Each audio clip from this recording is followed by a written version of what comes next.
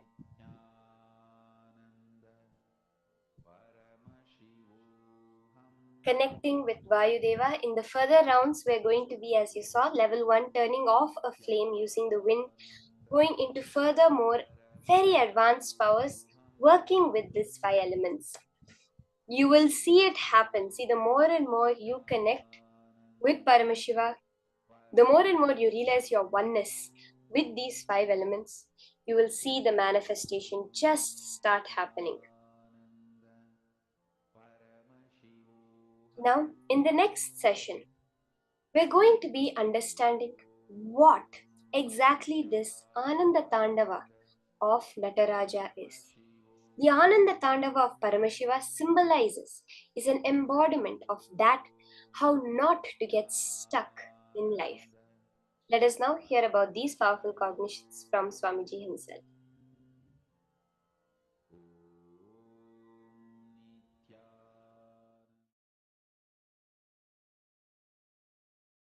Listen, I'm in such a state now. I'm going to make too many important revelations. The multi-dimensional logic of the cosmos I will reveal. Surely the binary logic cannot understand what I am trying to tell. Binary logic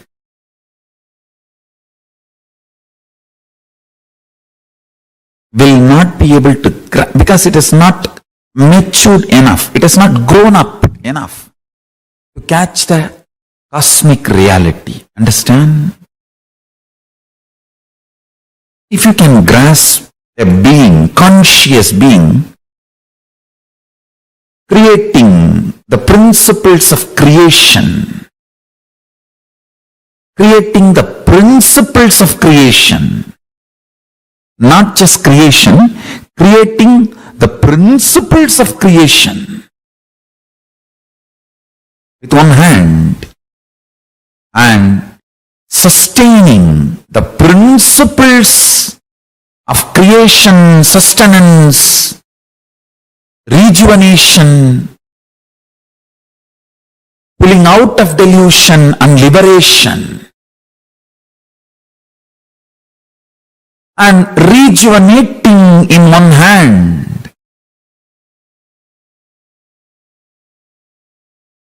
The principles of creation, principles of sustenance, and principles of rejuvenation, and principles of pulling out of delusion, and principles of liberation.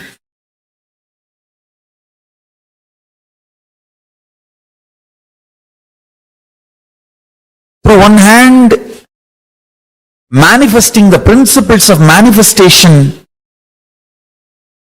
manifesting the principles of sustenance, principles of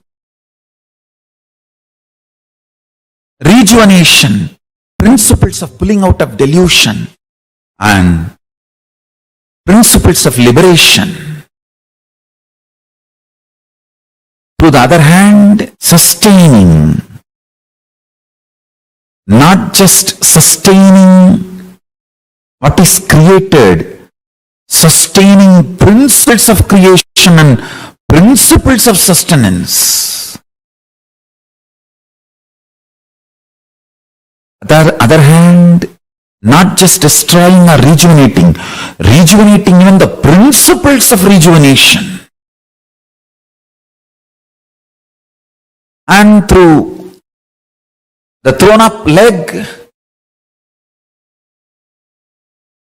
liberating, and the leg which is pressing the demon Muyalaka, pulling beings out of delusion. Not just pulling beings alone out of delusion, pulling even the principle of creation, maintenance out of delusion.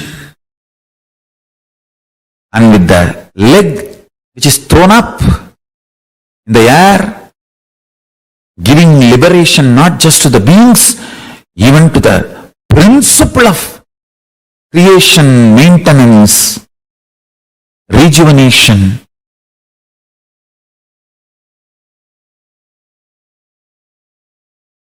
pulling out of delusion and liberation. Doing all this not only without stress, in ecstatic dance. Just even if you grasp intellectually this, you will grasp Nataraja, the Ananda Dandava, cosmic dance of Nataraja. That is the meditation, ultimate meditation, connecting with Paramashiva, Nataraja.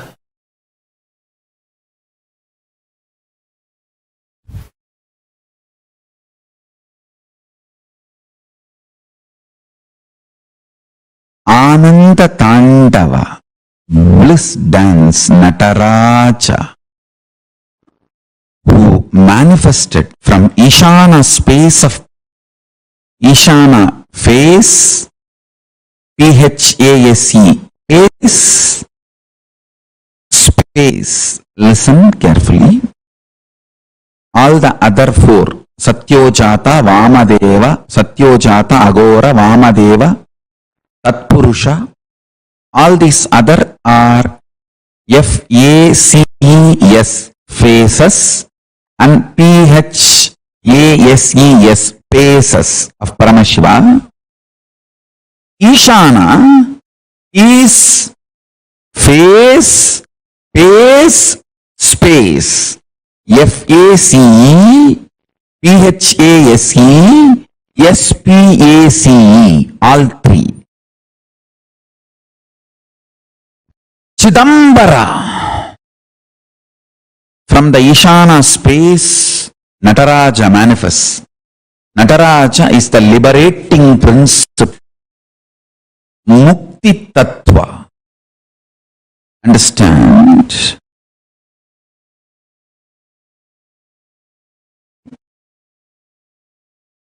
Cosmic dance, Mukti Tattva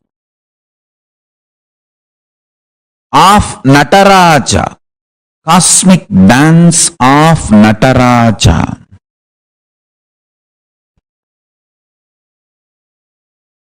Is the ultimate liberating principle. I will map it to your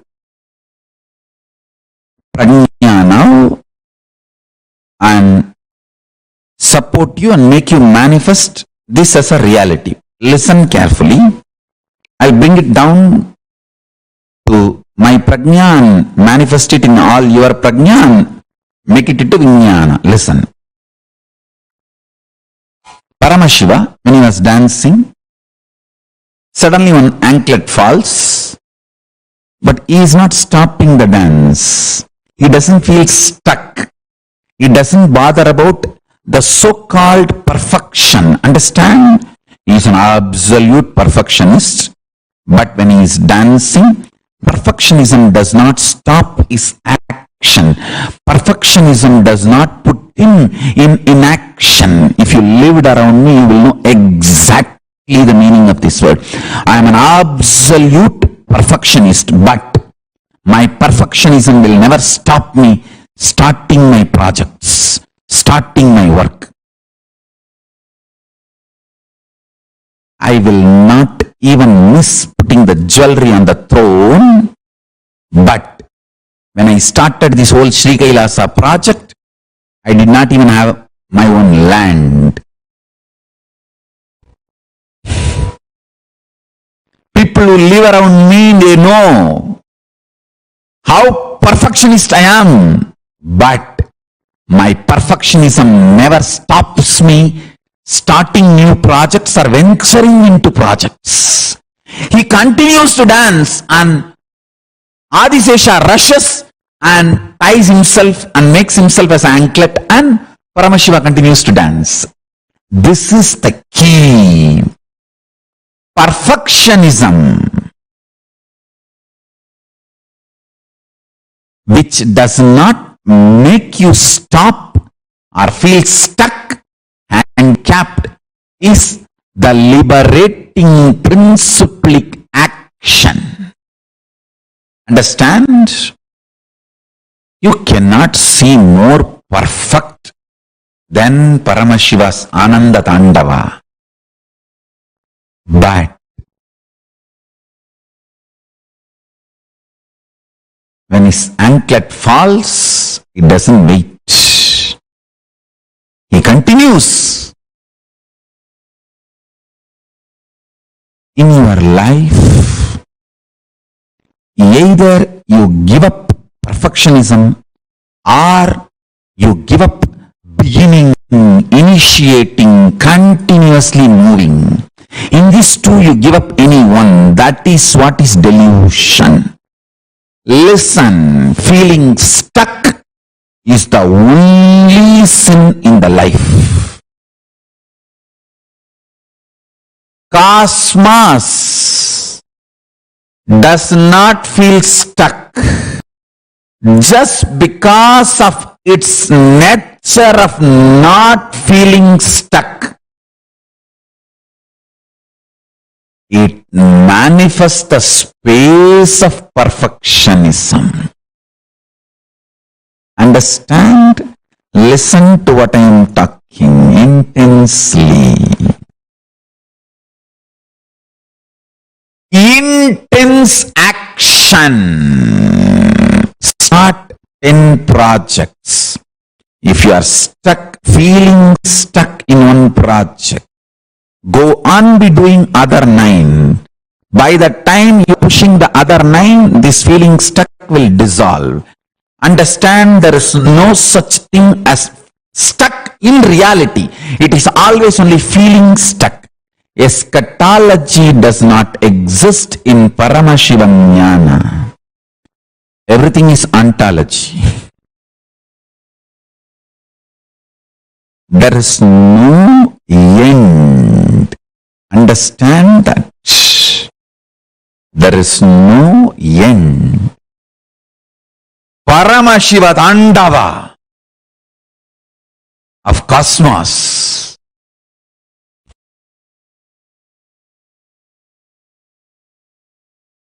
Its perfection is because it doesn't get stuck.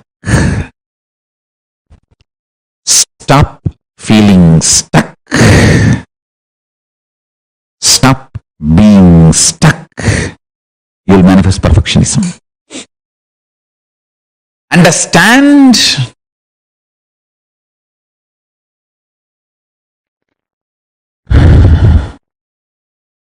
Don't give up on perfectionism, but don't stop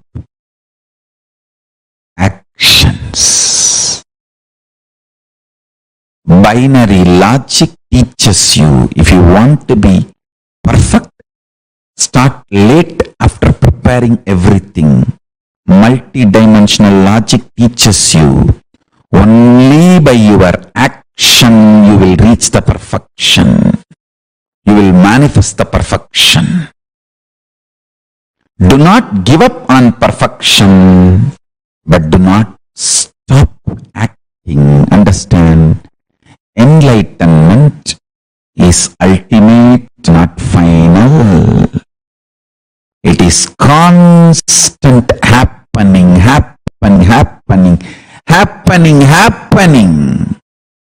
In few days you will see the whole Satsang background and the way it is going to be relayed. It's all going to be next level. The whole background, LED screen, or the high definition, or the volume quality, or the different mics, all that thing set. It's going to be next level. But I don't wait for all that to get set and then start the satsang. Then I'll never be able to start. I know the great Shiva Bhuta Ganas work around me. I just start the dance by its intensity.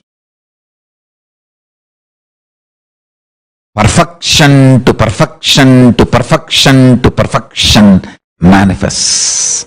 Not imperfection to perfection, no. Perfection to perfection to perfection to perfection to perfection to perfection manifests. Listen carefully. Always be like Nataraja doing Ananda Tandava, not bothered about one anklet falling.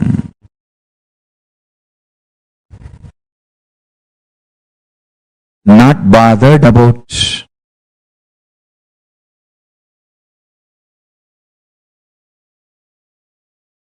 some musical instruments less.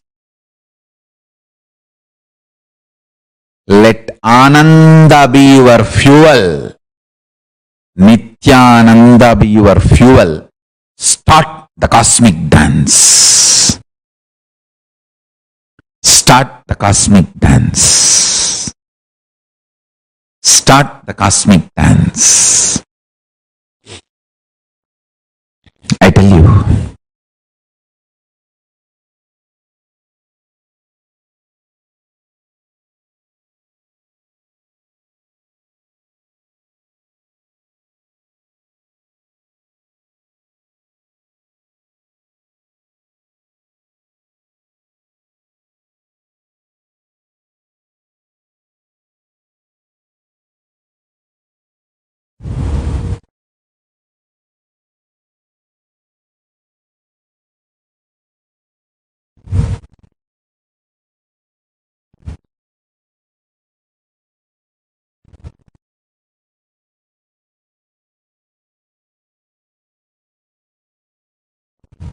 this principle which I am teaching today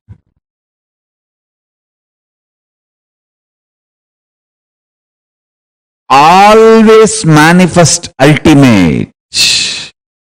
Don't feel stuck, but know it very clearly, it is not final.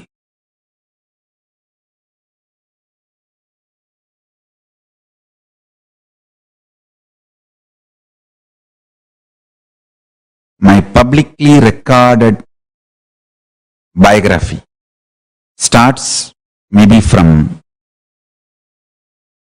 1990, because that's when the first evidences and records, earliest records of my gurus initiating me or giving me the mantras and those books, papers, notebooks, write-ups, all that we are recovering, retrieving.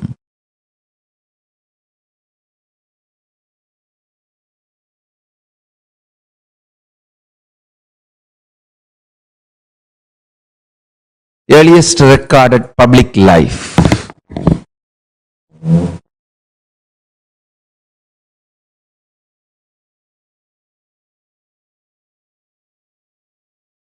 We are also getting all the more detailed evidences, documents, thanks to autobiography team. Understand, now everything looks so perfect, but I did not wait for perfection.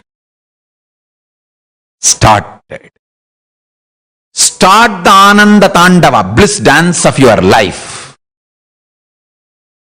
When you start dancing, perfection happens. When this earth manifested, it was not like this, a perfect globe shape. But by rotating, it got beautifully aligned and became beautiful globe. Listen.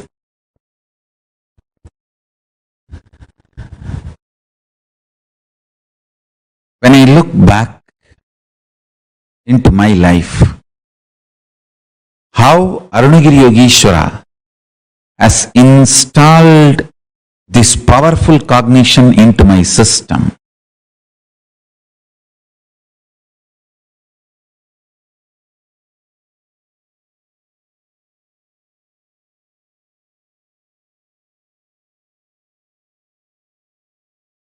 Do not stop the Ananda Tandava due to any idea of feeling stuck. Feeling stuck.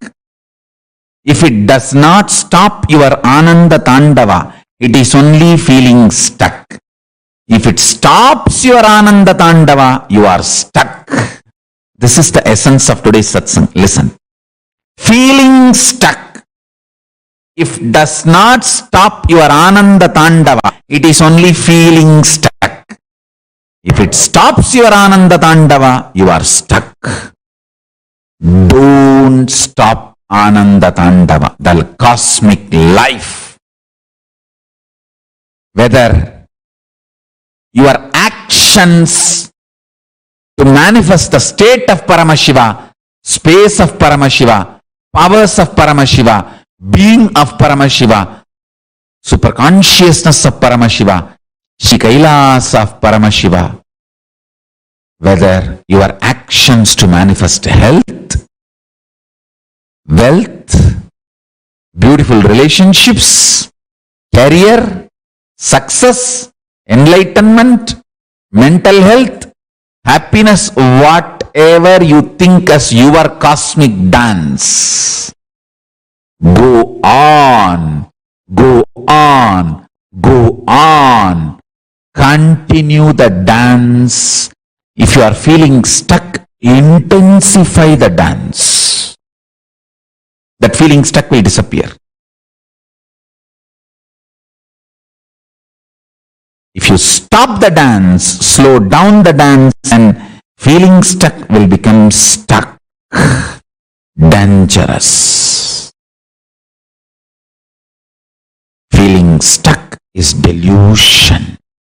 Stuck is death.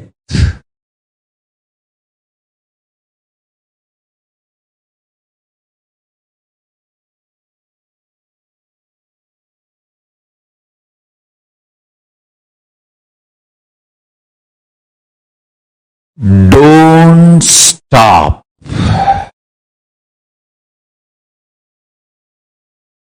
Let Nithyananda be the source of your life and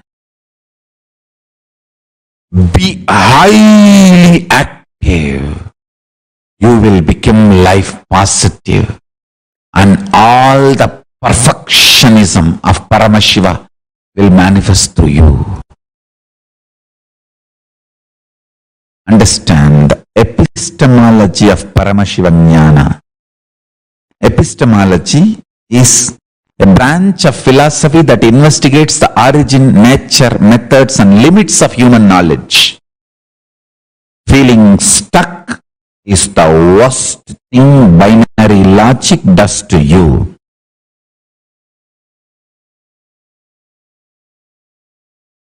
Even if you feel your whole life is a chaos, don't stop the cosmic dance. Continue to dance. Manifest, manifest, manifest. Continuing to dance. Nitya is the brand of Nithyananda. Understand one thing. Do not be stuck in anything.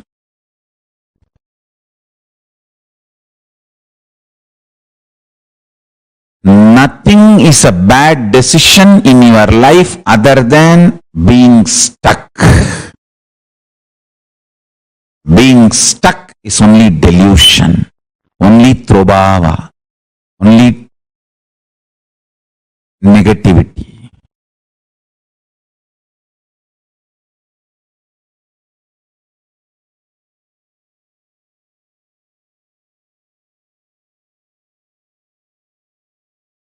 Epistemology of the human nature. Understand? The origin, nature, methods, and limits of human knowledge. I am teaching you the epistemology of Paramashiva Jnana. essence of epistemology of Paramashiva be like Nataraja, continue dancing.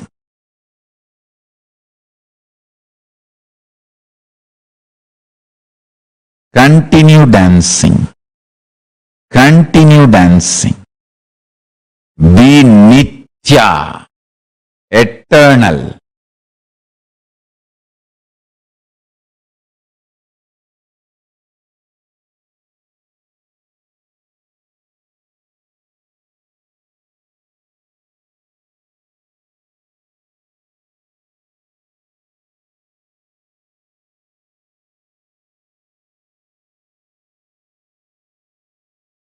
Nothing is wrong decision if your whole life is seen together other than feeling stuck or being stuck.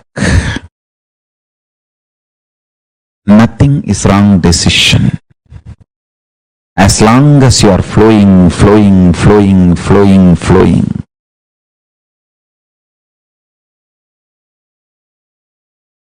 Nothing is a wrong decision. As long as you are flowing, flowing, flowing.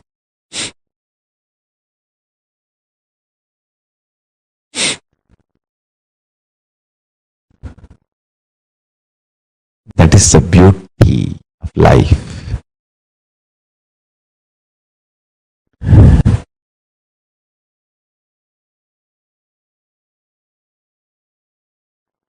Paramashiva assumes form at many times, comes to earth for various reasons, and even goes and stays inside the civilization inside the earth.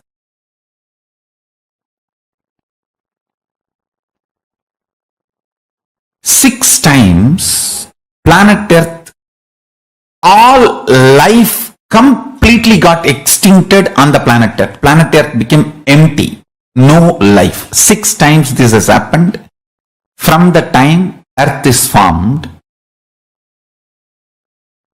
Every time Paramashiva sent life back to planet earth, those 6 times only we worship 6 abhishekams of Nataraja. Those exact 6 astrological times when Paramashiva sent life back to planet earth from KAILASA, those 6 times only, please understand, 5 times complete extinction and 6th time he has sent and we are still here. And 6 times he sent life, superconsciousness back to planet earth.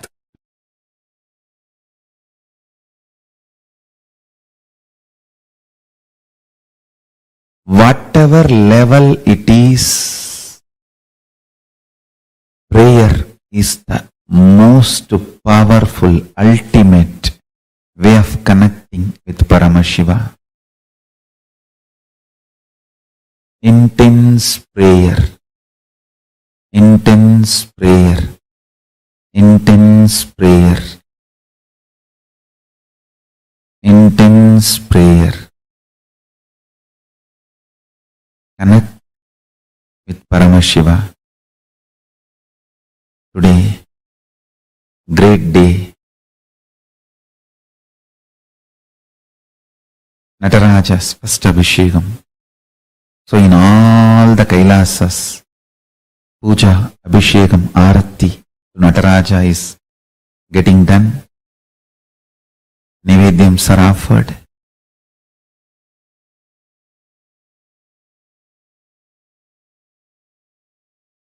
Let's connect with Nataraja, receive his blessings.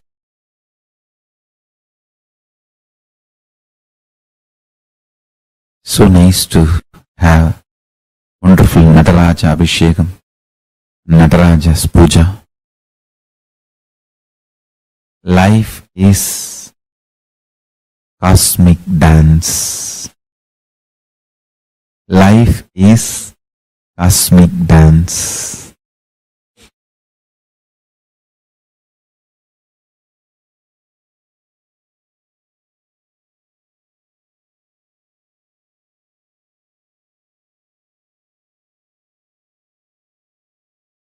nothing compared to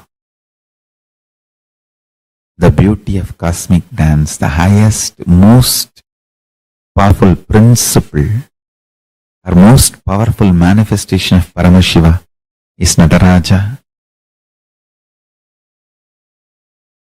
literally doing panchakritya with bliss. Let's meditate on that arm, Nataraja. Connect with Nataraja, Paramashiva himself in the form of Nataraja. Let's connect. This is the boon for all my disciples. You will experience Nataraja now. First, let us connect with him. Nataraja is real. He is the cosmic dance. And he is the cosmos. Connect with him. Let's connect with him with the Mahavagya. All my disciples will experience Nataraja now.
So powerfully, Swamiji explained that the only thing, when you look at life from a larger perspective, the only thing that can be an issue, that can be a problem in your life, is becoming stuck. We tend to feel, right, like if I need something to happen, I have to have all the preparations, I have to make sure everything is ready. But Swamiji gives us such a breakthrough understanding. Only when you start moving, that is when everything happens in your life. All these higher truths, when every powerful cognition Swamiji gives us, it's not about waiting for it to happen and then believing it. It is start living it as your life. And then immediately we'll see how these truths become a truth in your life. There is a small story which Swamiji shares. Once a man goes to a yoga teacher and he tells the teacher, I want to get enlightened. And the yoga teacher says, okay, yes, you want to do it. You have to first master yama, the niyama, all the ashtangas of the yoga. And he says, okay, what is yama? What is niyama? And then he says, you have to be completely integrated, you have to be completely authentic, completely responsible, completely enriching. You have to follow the 5 vows of not stealing. He gives a long explanation like this of yama and niyama. First, you have to do this. Then only we can move on to the pranayama, dhyana, dharana, all the other steps. Finally, we'll reach samadhi. And that man says, if I could even do one of these things, I would already be enlightened. I would not need to come to you for enlightenment. This is what Swamiji says, is you cannot wait for everything to happen and then say, yes, this is the truth. It is when you start living it, you start doing, you start moving in life. That is when everything manifests. And Swamiji's life is an example of this. Every step of his life, you will see how he has physically, in the human body, demonstrated this truth of Ananda Tandava of Paramashiva, not stopping at any moment in life. Swamiji tells the incident, like when he first came to the Bidadi ashram. So all of you who have been to the Bidadi Adhinam, the Adi KAILASA in Bidadi, Bangalore, you would have seen it's literally like a whole city in itself. It's self-sufficient when it comes to water. We have so many buildings and farming going on and so many things. When Swamiji first moved to Bidadi, it was a just evacuated snake farm. It was actually a snake area where different variety of snakes were bred, and when they were moving, some 100 to some 200 plus snakes had escaped actually when they were moving. So there was a lot of poisonous snakes roaming around in that area. Even till today, you would have heard of this. In that kind, it was a forest. It was literally, there's nobody. Even till today, there's not that many people other than Aradhinam who live around that area. When Swamiji moved there, so there were many devotees with him at that time. They all said, Swamiji, you stay with us. We'll get the basic construction and the safety and all in place. Then you can move in. Swamiji said, no, I will stay over here. So Swamiji used to stay. First, there was just a shed. There was just a regular shed with 2 cows where Swamiji used to stay over there. And then Swamiji himself got the clay and baked the first few bricks, the first 70 to 100 bricks, to build the shelter for him to stay. He did not wait for the whole infrastructure to be built. He started moving, and today you see it's a whole city in itself. That first 70 bricks, which Swamiji himself collected the clay, put it in the mold, and baked it and built the first place for Swamiji to stay. That is what is a living example of how you don't wait for perfection to happen. You start and the perfection just automatically follows.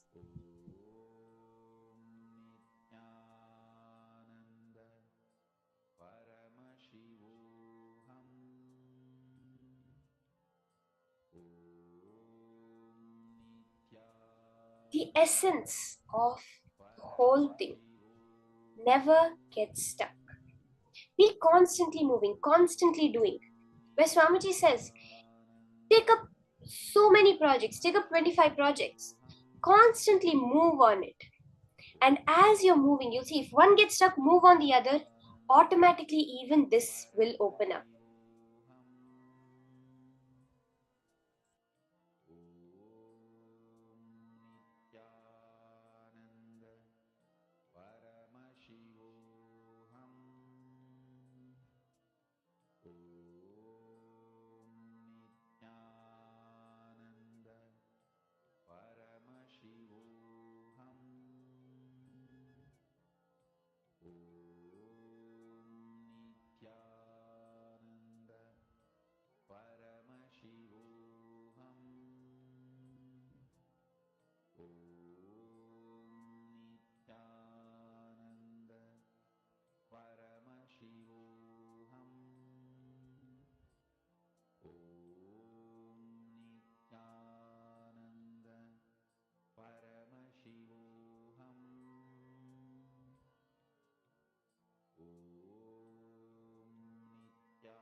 the embodiment of the 5 panchakrityas of Paramashiva is the form of Bhagavan Nataraja. 5 actions of superconscious mutation. The Shrishti, the Damaru in his hand, the hand drum, symbolizes the creation, the sound that created the whole universe. That is the Srishti, the creation. Then the Varada Mudra, the Abhaya Mudra, which is the Sthiti, the maintenance, the fear dispelling posture of Swamiji, of Paramashiva, which maintains the universe. The fire which he holds, the Samhara aspect, rejuvenation.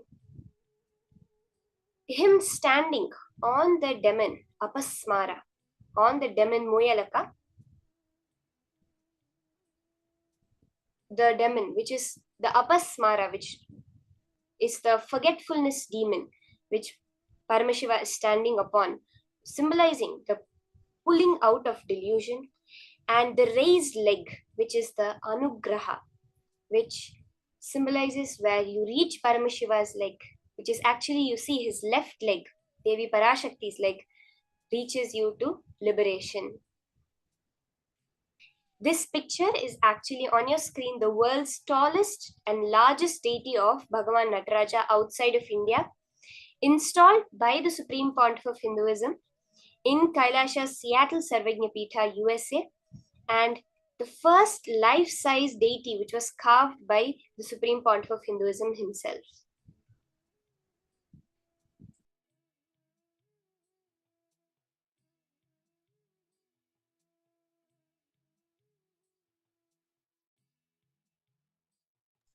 As I said, called the Chidambaram of the West. So Chidambaram is the temple in South India, which is where Nataraja, the space dimension, is embodied as Bhagavan Nataraja.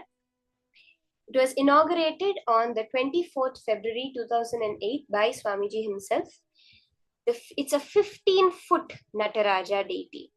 Swamiji said when he installed the temple, since the skies are always celebrating, let this temple radiate Akasha, ether energy. You'll know in Seattle is known for its rain.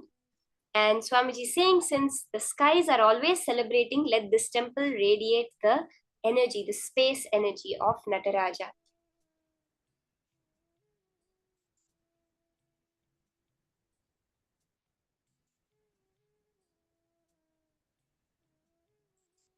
This Bhagavan Nataraja deity is personally carved by the Supreme Pontiff of Hinduism.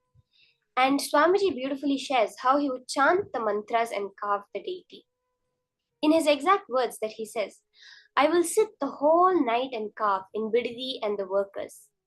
They have to support me, help me turn the deity around. It's too big. Sometimes you have to turn to do the side shaping of the face, side shaping of the body.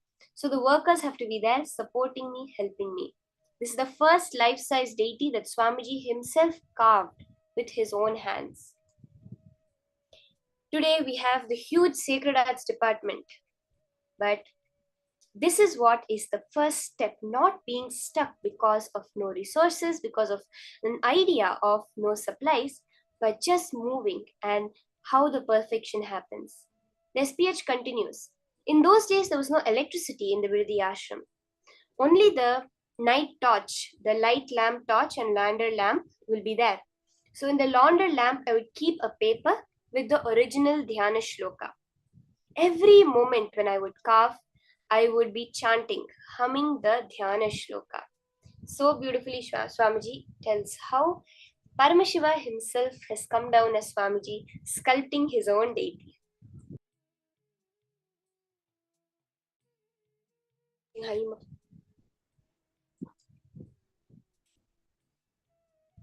Bhagavan Nataraja is the attribute, that component of Paramashiva, of not feeling stuck. As Swamiji beautifully shared the story, the incident, how when Nataraja was dancing, his anklet flew off. But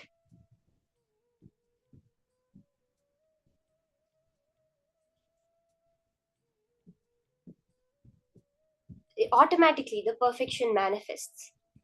This was Swamiji's vision for the temple. He himself used to sit and personally carve the deities. There are so many deities across the US, the United States, and across the whole world, which were physically carved by Swamiji. That was the passion Swamiji had for the whole science. Swamiji says, understand now everything looks so perfect, but I do not wait for perfection. I started. My publicly recorded biography starts maybe from 1990, because that's when the first evidences and records, earliest records of my gurus initiating me, giving me the mantras.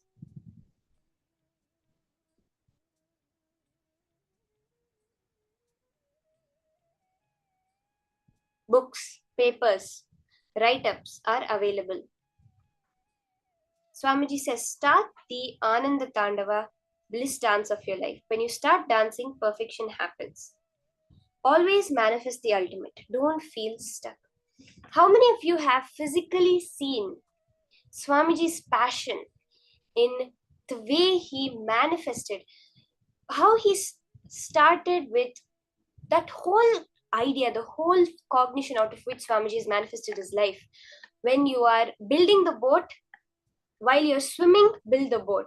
While you're building the boat, build the ship. While you're building the ship, build the bridge. When Swamiji was there in Bidadi, actually, he did not even have a roof over his head. As I had shared, he had only a simple shed.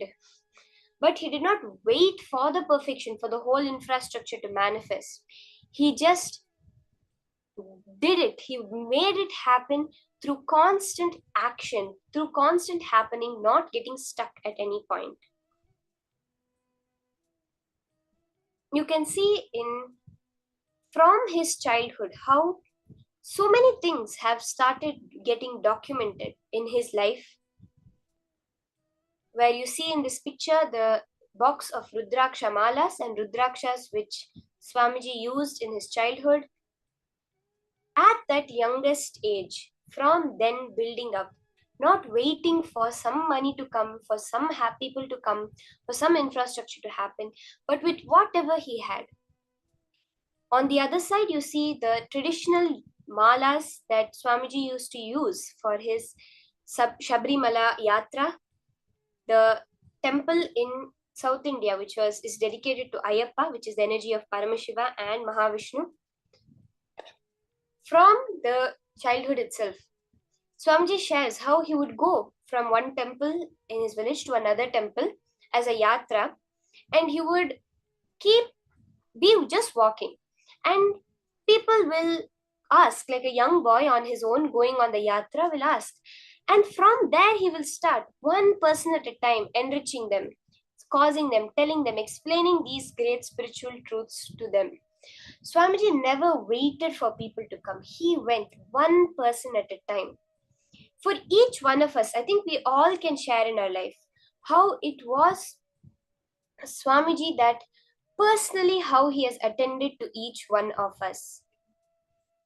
How many of you can really say that you see in your life how Swamiji has personally attended to you, running a nation, having so many things going on, so many adinams around the world.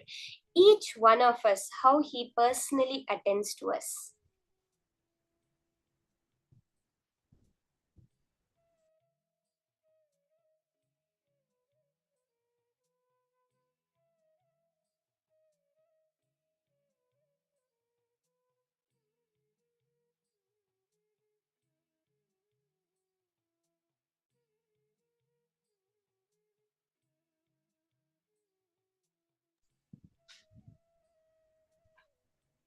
We see other more biographical records from the life of Swamiji from age 3, 1981. Swamiji says, it is deities and books that made me. The picture where he's around 14 years of age with books on his left and deities on his right. All the various deities that Swamiji has used for his puja from the age of 3. and small ornamental weapons, ornaments, and kattamurti parts, the extra arms and parts used for depicting the gods and goddesses with multiple hands, all used by the Supreme Pontiff of Hinduism in his puja.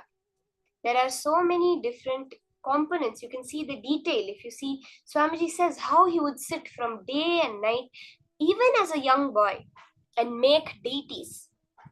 And very jovially, Swamiji shares how his mother and his grandmother would always have a big problem during the Navaratri time, where the Golu is set up, the whole depiction of the 14 lokas is set up with all the deities. Swamiji would sit physically, get the clay, and make each and every deity.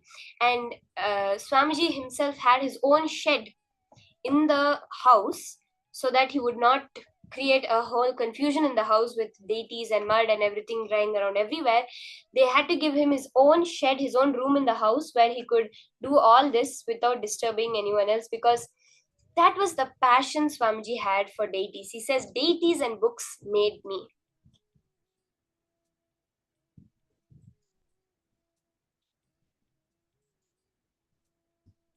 There from age 10, where Swamiji carved physically, the very famous incident where Swamiji carved the deity of Devi Parashakti of Bhuvaneshwari of the Sri Chakra. He carved a perfect Sri Chakra.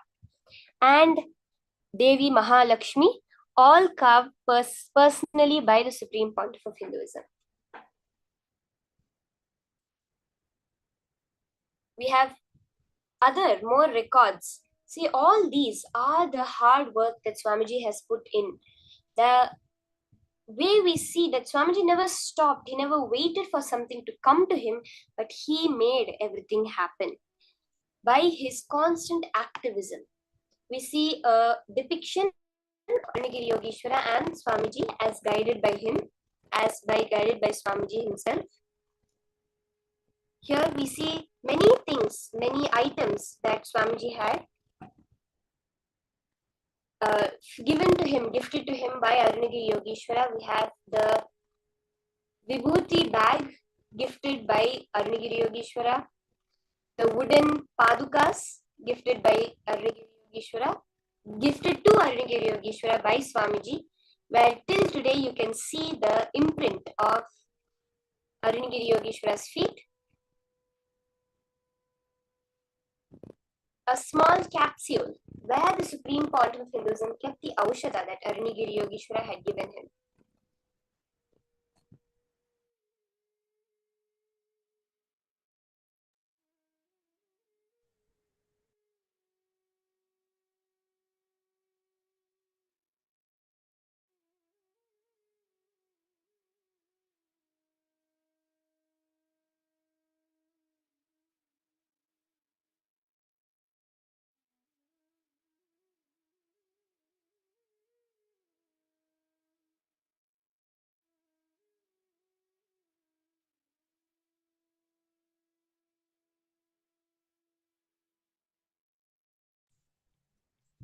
And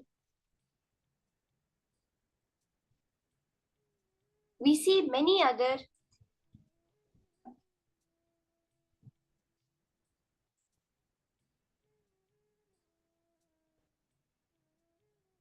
records from Swamiji's life. A kavi, a sacred cloth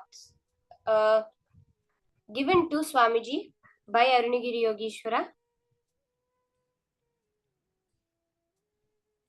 in the ethereal plane of the banyan tree on Arunachala. It is among the few items on planet Earth to have been transported from a different dimension of the universe itself.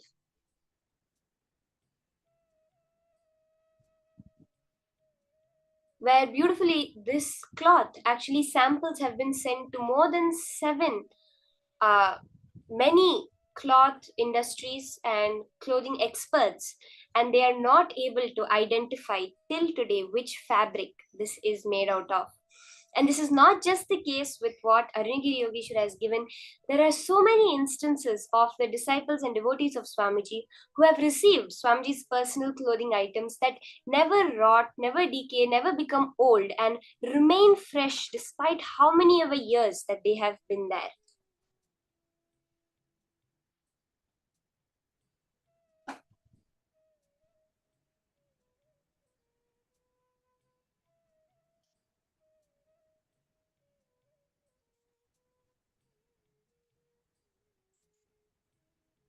There is a iconic photograph of the Supreme Pontiff of Hinduism at age 12 in 1990. And when the time was deemed right, Swamiji's guru, Yogiraj Yogananda Puri, had arranged to announce Swamiji as his successor. And for this, Yogananda Puri had arranged a photo shoot, photographs to be taken to record this decision. And actually, in those days, Swamiji shares how it used to be a big deal to get a photograph. It was rare. And literally, for a marriage itself, there would be 2 photographs. That was the only time photos were taken. So he was asking Yogananda Puri, what is the necessity for all this spend? It costs so much, and all this setup that needs to be done. Yogananda Puri, Raghupati Yogi, beautifully said that now you're saying this, but history will thank me for this spend that I'm doing, for this all this, whatever I'm spending to make this happen, the history will thank me for this. And today, each one of us, if we are having these beautiful photographs, these beautiful records of Swamiji's life, it is because of, as Swamiji says, the dedication of his gurus. So when these photos were printed, Yogananda Puri asked Swamiji what he envisioned himself to look like in the future. Spontaneously, Swamiji drew a self-portrait. You can see the photograph on the extreme right, which literally portrays exactly how he is now, with the turban, with the vibhuti and the kumkum.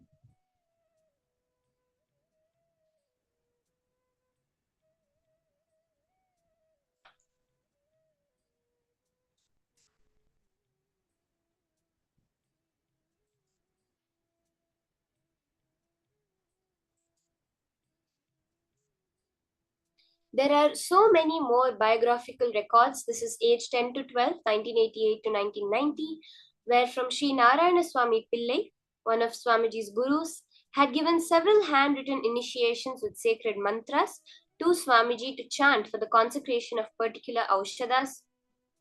And from Annamalai Swamigal, who was a great disciple, great devotee of Bhagavan Ramana Maharshi, where Swamiji had been given from him his personal diary.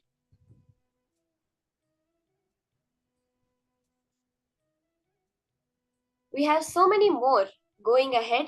Stay aware, listen, and we have the herb which was given to him by his gurus, energized root from a Nagalinga tree to keep Swamiji free from hunger during his parivrajaka, and the conch which is teleported from Raghupati Yogi's house and given to Swamiji from the temple. And this incident has been recorded by Raghupati Yogi's youngest son also, Bhupati, who is there presently living in Tiruvannamalai. And he shares how this conch was actually given to him and he had it in the house, and suddenly one day it went missing without anybody picking it up, and later he found out that Raghupati Yogi had teleported it from his house and given it to Swamiji. There is the first Olai Chavudi, the palm leaf scripture given by Isaki Swamigal to Swamiji, and the first scriptural book that Swamiji ever owned, the Atma Puranam, which contains the 4 main Upanishads.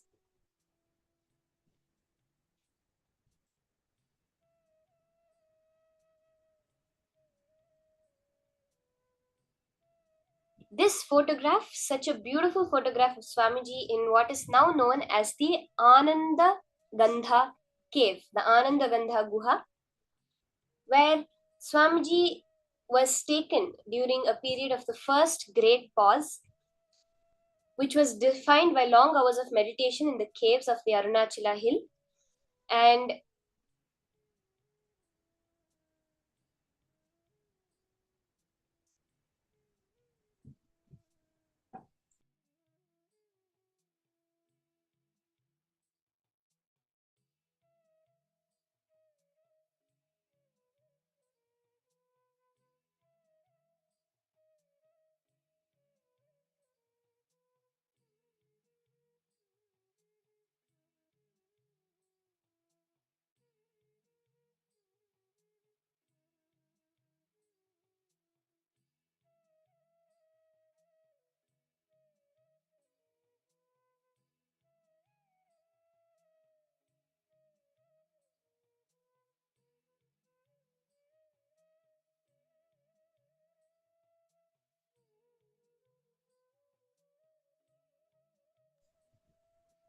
like this, we see so many records from Swamiji's life. How many of you had even have seen any of these before?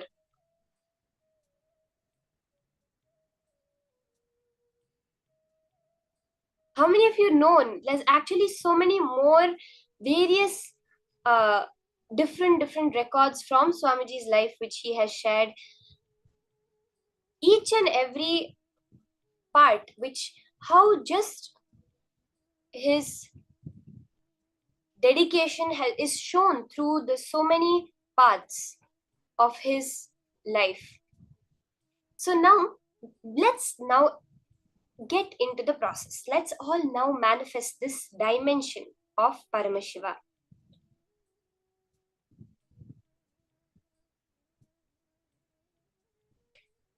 Perfectionism is that which does not make you feel stopped or stuck.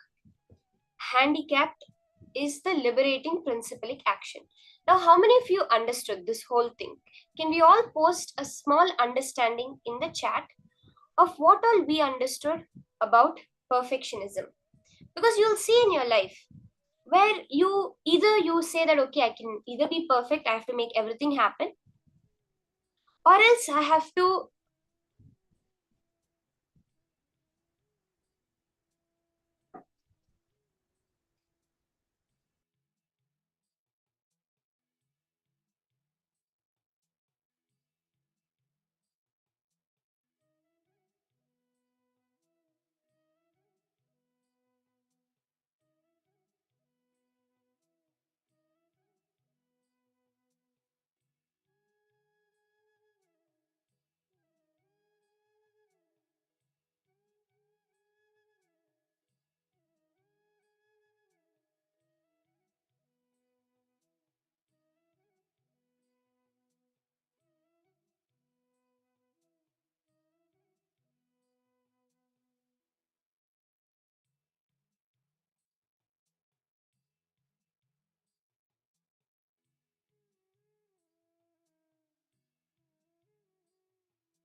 now let's all clearly understand this.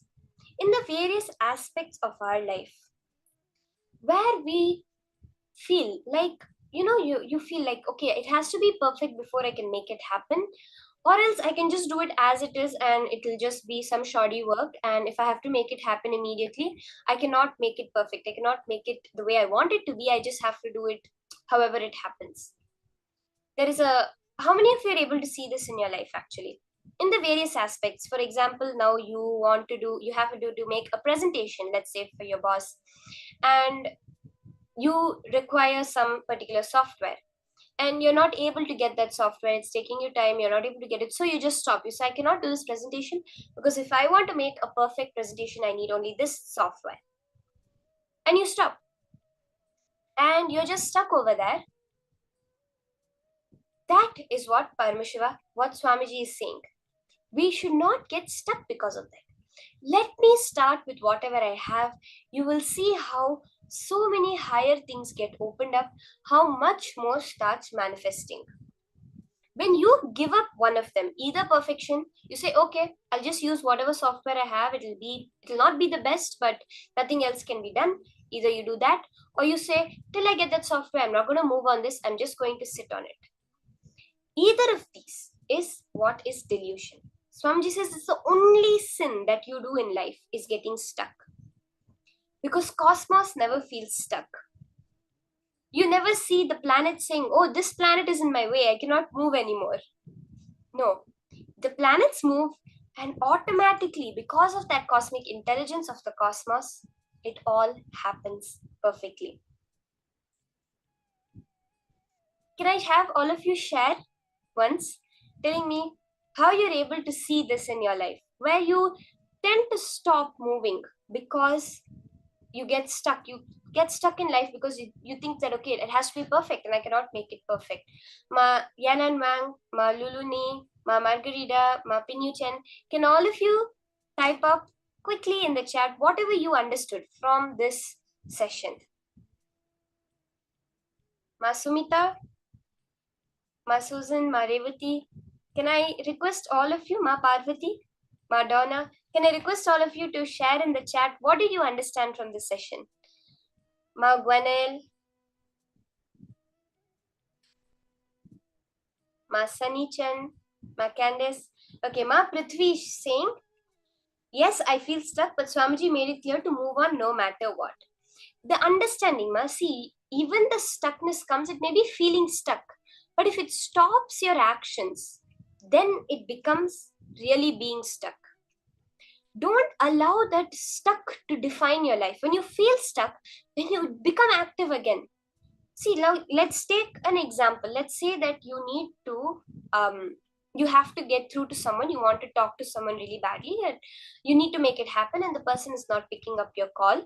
So you say, okay, I cannot make this thing happen in my life, it's impossible, and you just leave it and don't do anything on it anymore. When this happens, that is what is feeling stuck. That is the only sin in life where you will not be able to move anymore.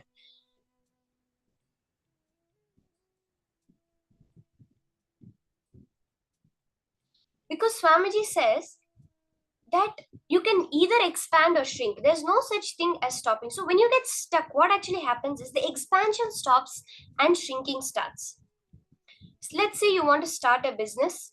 You think first, okay, let me get a good place. Let me get some good client people who I'm going to hire, some good employees. Let everything be in place. Let me get the money, and then I'll start. And then you're waiting for these things to happen. You wait and wait and wait, and you're just stuck over there, and you never start the business you want to. It happens in so many aspects of our life. You really want to become healthy, and you want to work on your body, make yourself healthy, but you don't have the time to go to gym. You don't have the time, the equipment, the energy to do it. So you say, okay, I'll do it later when everything is set in my life. Then when I have all the time I need, when my family is completely settled, I have no more financial issues, then I'll start working on my health. And you never start until it's too late. Yes, Ma Yunjin Chin is saying, keep working, and do not feel stuck in any action. Keep moving, keep being active. Just let activism be your lifestyle. And do not, yes, Ma Yunjin Chin, you have got a very beautiful point.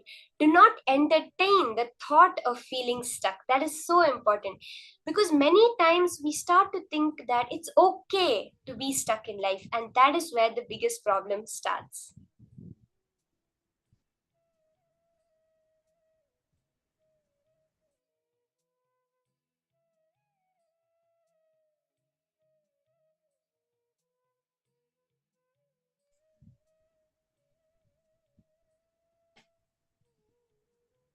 Can we have everyone else also? You can post your understandings. What was the clicks you had from this session?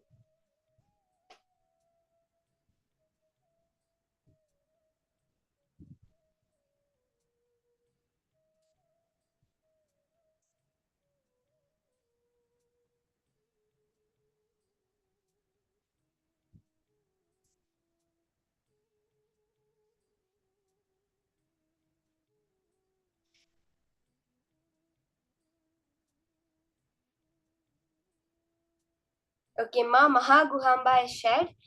I'm an artist, but I was feeling that feeling stuck and make everything stop happening in my work. Yes, Ma Mahaguhamba. Today in the darshan, you will see how so much energy will just flow through you, and Ma, this click you have had will reflect directly in your life and in your power manifestation. This is, I can guarantee it to you, Ma.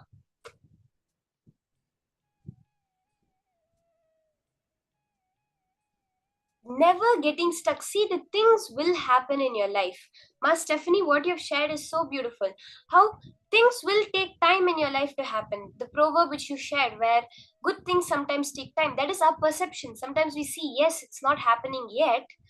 But when you step back and look, that is when you see how the larger plan of the universe is that if you get stuck, you'll never be able to manifest that. But if you continue moving, then you will see how the manifestation happens in your life.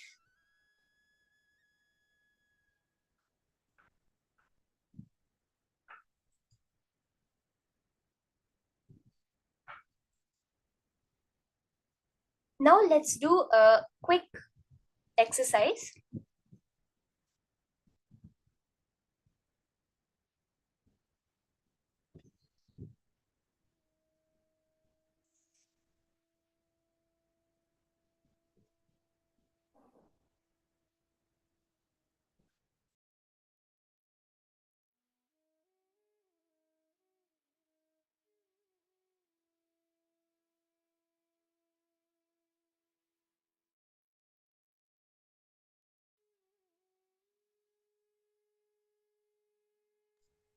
Please pen down 11 major areas in your life where you are feeling stuck.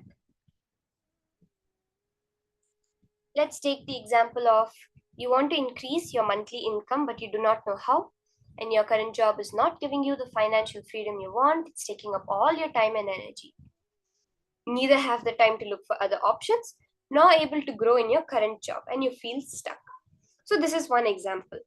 Or else you really want to develop a good business partnership with someone you know, but they're not, somehow you're not able to get in touch with them, nor you're able to find someone else. So you're stuck in this. Like this, we may feel stuck in multiple dimensions of our life: health, relationships, career. Ma Guhamba, Ma Mahaguhamba, you can also pen down this. Where all you're feeling stuck in your life. Swamiji says that when you are able to diagnose the problem, the only thing to find a solution is diagnosing the problem right. So let's sit for a few minutes and pen down all the areas of our life where we are feeling stuck.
Now, have you all finished penning down where all we're stuck?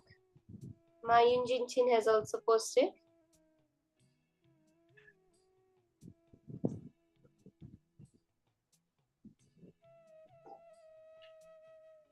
Did we all finish? Ma Kareen, Ma Sharmin, Ma Mahaguhamba, Maxi Chen. Have you all finished penning down? Now we can move on to the second step. Now you're going to decide consciously to come out of this feeling stuck pattern through intense action. What is this? Decide to start 11 projects today. Now you're going to decide to start multiple projects. See, everywhere you're stuck, decide to take it to the next level and work. For each project, pen down now how you're going to, for each of these situations that you have written where you're feeling stuck, decide.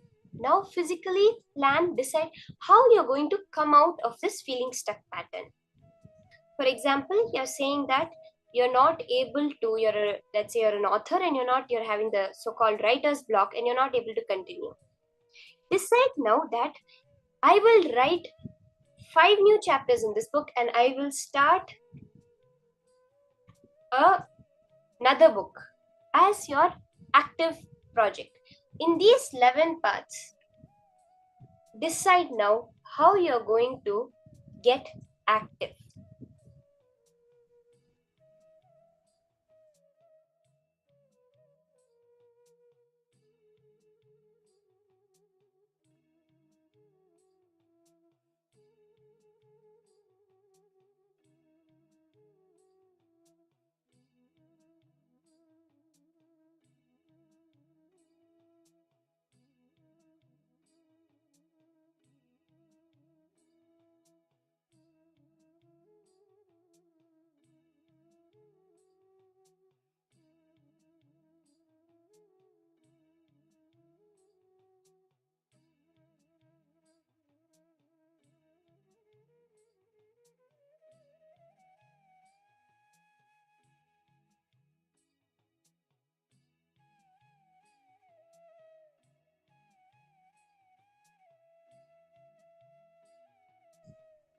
If you're doing 2 projects, take up 5.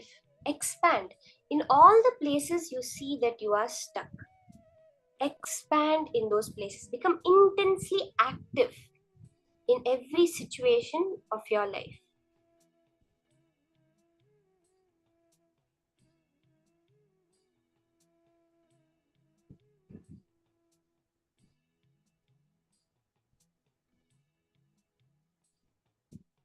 Decide, ferociously decide, consciously decide that you are going to now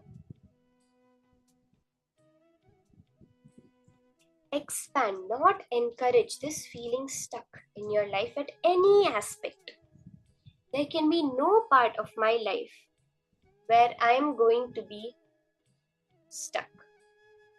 Every point, I'm going to only have a constant expansion. Because being stuck means actually shrinking.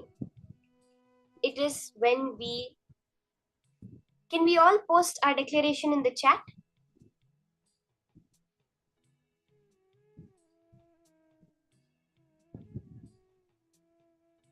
Let's all take a minute. Ma Pinyu Chen, Ma Yunjin Chin, Ma Guxia Lee, Ma Mahaguhamba, Ma Stephanie, Ma Minyuan, Ma Janet, Ma Jenny Tran, Ma Candice, all of you, Ma Prithvi, you can all post now. Declare your expansion.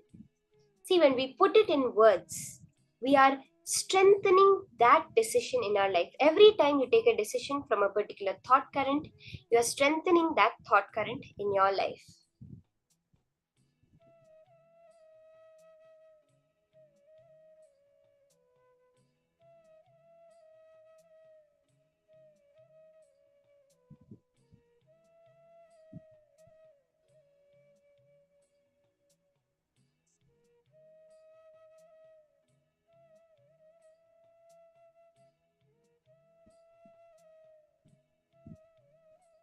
Malita Sege, you're saying I have many projects like that. I outline them and get their details down, but then I do not seem to be able to push them through to complete manifestation. In what way can I solve that part, please? Does this mean I'm focusing on too many things and therefore stuck because of that? Ma, you have actually asked a very beautiful question that I think many people will have that feeling where am I putting my energy on too many things and therefore I am stuck?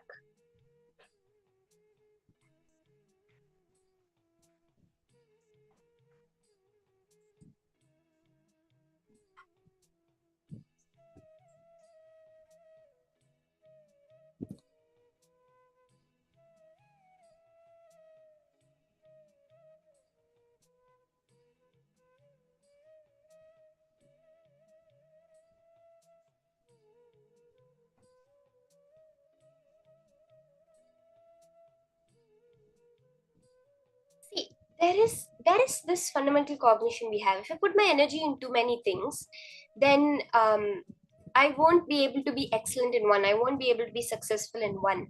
We have the term the jack of all trades, where they say that you know a little bit of everything, but you don't know anything completely, right? This fundamentally, Swamiji says, is a product of the modern day understanding of division, where everything is divided. If I want to be a successful lawyer, then I have to spend all my time in studying law, in working in law. If I want to be a successful doctor, then I have to spend all my time in that to be successful in that. This idea, Swamiji says, is what causes boredom in life, causes this whole feeling stuck. It is when you put your whole attention on one project is when you feel stuck, ma.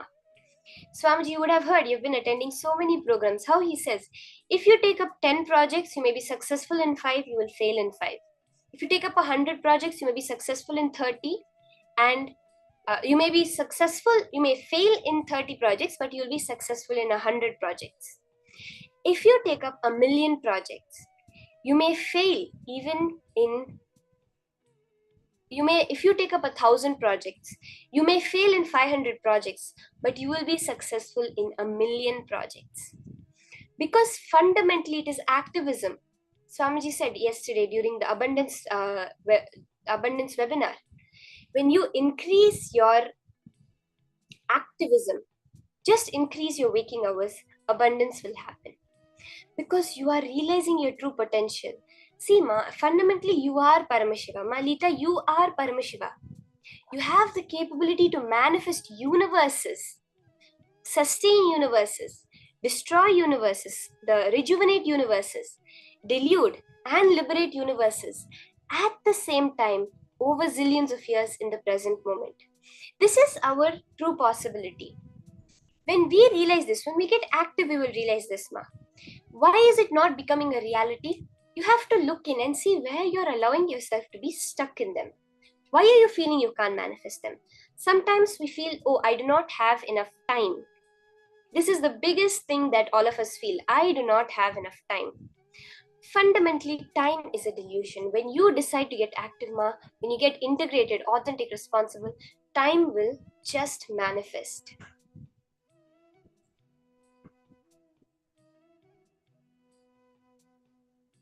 Ma, if you're finding yourself stuck in one project, put your attention in another project. That also gets stuck, put it in another. Automatically, that activism will clear up whatever problems are happening. Now, let's enter into the power manifestation. So, in the first round, we all connected with the Vayu Deva, with the wind element. Now, in this round, we will be manifesting the power of Vayu Shakti, where we're going to be turning off a flame using the power of wind.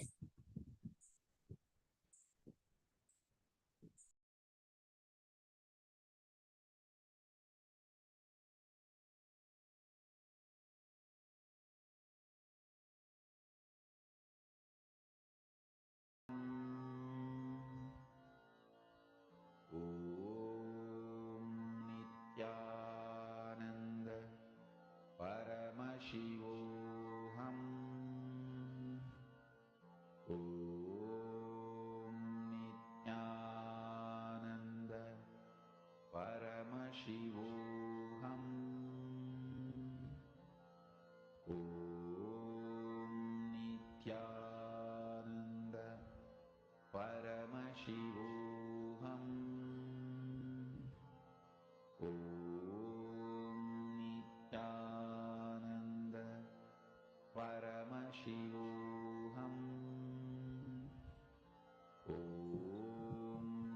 So can I request all the participants, light a lamp.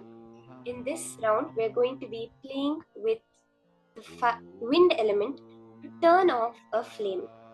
So I know previously people have raised issues where they're not allowed to have fire in the place where they are. Ma Mahaguhamba, thank you, Ma, for posting.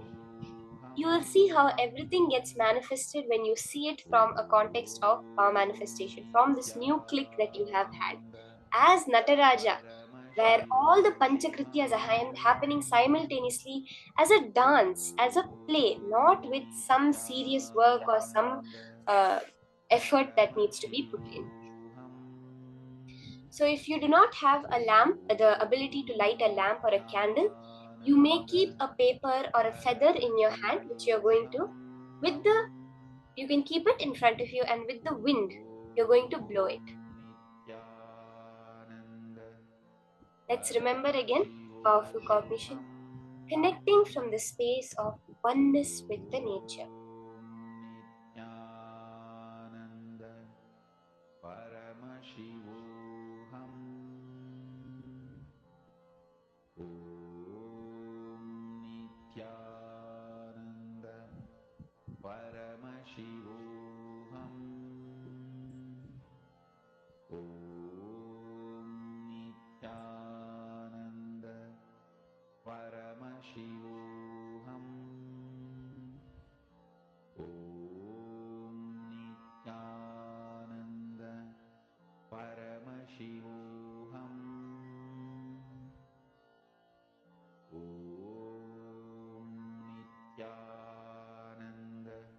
In the intense space of love, oneness, friendliness with nature, you're going to do the power manifestation.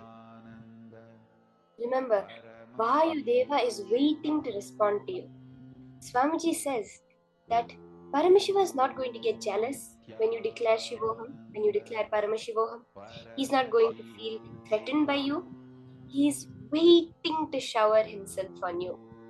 Just your yes will make him pour through you for the power manifestation to happen.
Ma Zolin Lim, you have asked a very beautiful question where you say, can you clarify what you mean when you said time will manifest? Do you mean that we'll be able to sleep lesser, or we will have more, so we have more time? Or will we experience the illusion that we will have more time to do more things? Thank you. Ma Lim, Ma Zolin, I think the first cognition we have to understand, time is an illusion. It's not that we'll experience an illusion. Right now, time itself does not exist. If you actually look at it, right, there is no physical material you can say as time. As humans, we're conditioned to believe only what we see with our eyes, what we hear with our ears, what we experience through our five senses. But actually, there is no experience of time we have other than as change, right? The only way we experience time is as change, which is actually an illusion. That is why you will see that when you're sitting with your friend where you're having such a great time, you literally lose track of time. Or sometimes in darshan, you'll be like, darshan just started, how come it's already over? And when you look at the time, it would have been 2 hours or 3 hours.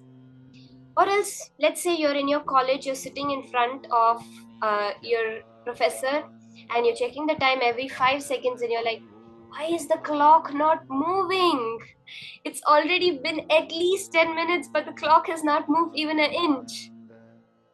This is because time itself is actually a subjective experience, the way we know it. I always share this incident that Swamiji shared, where when he went to meet the pontiff of a very big monastery temple complex in India, Swamiji went to meet him.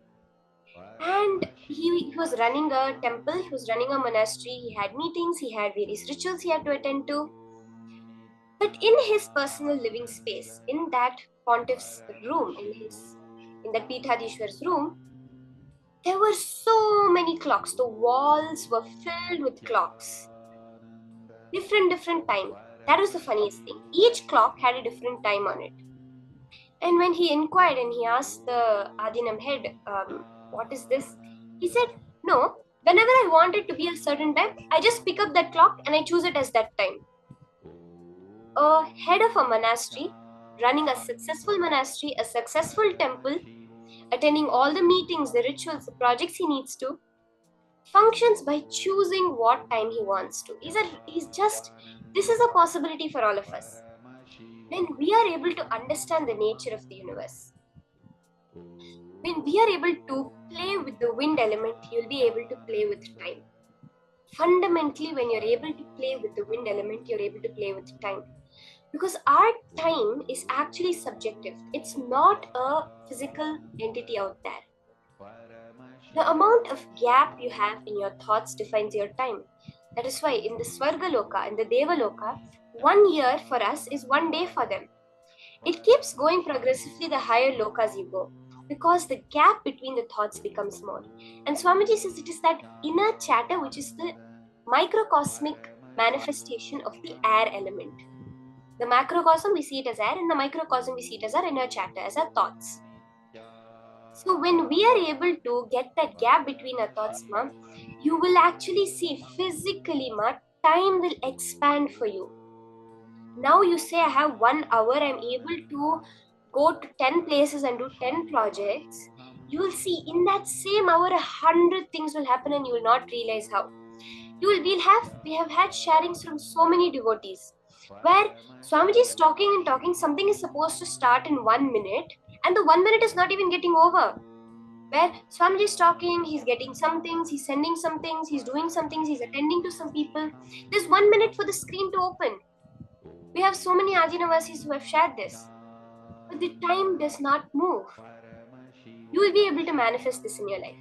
Ma Zolin Lim, are you understanding this, ma? Are you understanding? How you will be able to expand time when you do the power manifestation?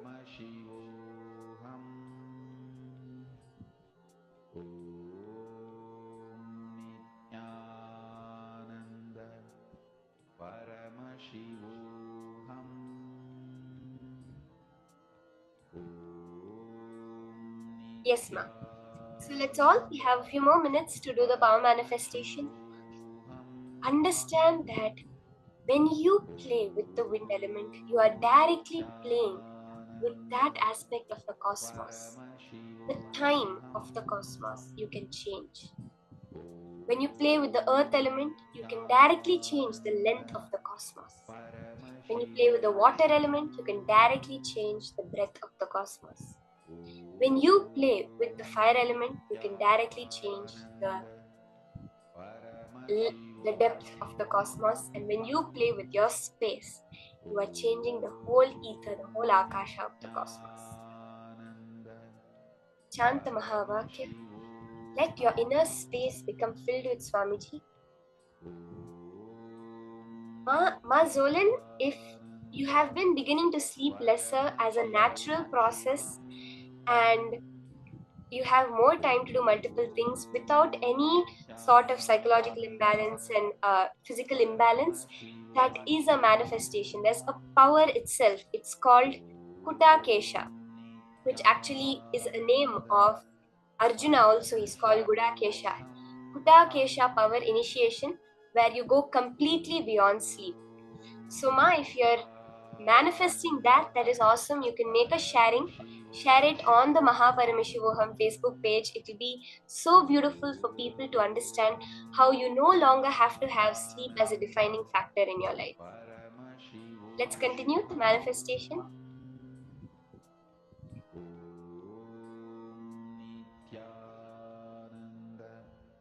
Paramashivoham.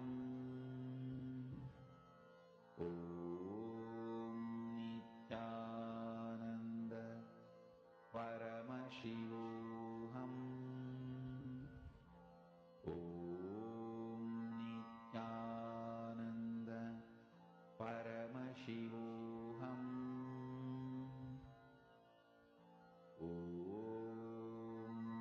Nithyananda Paramashivoham.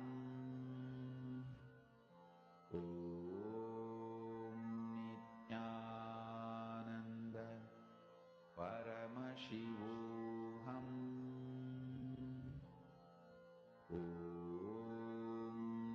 Nithyananda Paramashivoham. Nithyananda Paramashivoham. Ma Mahaguhamba. See, I told you, Ma, the manifestation will happen. The click you had will manifest as powers. Ma Mahaguhamba has shared, you moved the paper in oneness with Swamiji. That's so beautiful, Ma. See, Ma, that will, you will see, I promise you, I can guarantee you, based on this manifestation, now your whole life will shift. Wherever you're feeling stuck, you will see the manifestation happen, Ma. See, the click is what manifests as powers. It's so important. Ma, you can do it again and again. See, now, master this power. Take a video, a timestamp video of your manifestation. Post it, share it. Make this your life. The way I can manifest my life.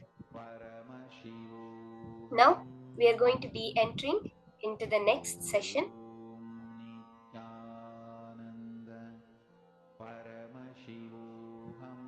This next session is a very exciting session on DNA. Yes, super DNA. What we are using now is what we call as the junk DNA. The DNA which is only active right now is the basic 2 strands. But what modern day science calls the junk DNA, Swamiji says it's the jivatman DNA. It is the part of you that is connected to Paramashiva. So let's now hear from Swamiji about this extraordinary power of super DNA.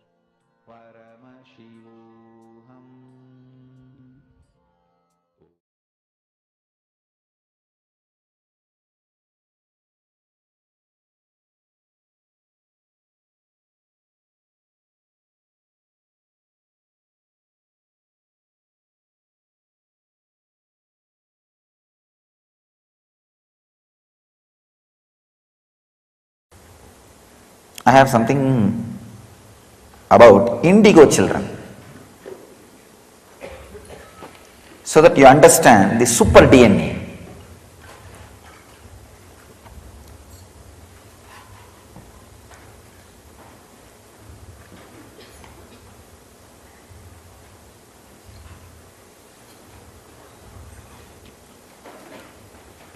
See, children born throughout the history of humanity to raise the frequency of the planet and human consciousness, having more than 2 strands of DNA, active DNA, are called indigo children, or rainbow children, crystal children. There are 3-4 names. Please understand, throughout the history, the kids are born. When they are taking birth, something extraordinary is in them. And now science is proving clearly more than 2 strands of DNA is active in them. They are called indigo kids, and throughout the history there are references, these indigo kids were there. The core human DNA imprint is built on 12-strand structure. which says human form was designed to embody 12 dimensions of conscious awareness. I always used to talk about these 11 dimensions. The 12th is the Shiva state. We can have our own brand name, Nithyananda state, whatever. Fully awakened, Shiva consciousness. Please understand, these are the Shastra Pramanas, means the eternal truths revealed by modern day rishis. Then I will add my understanding about these 12 strands, human body, and 2 strands being active, more than 2 strands being active in kids, and how it happens.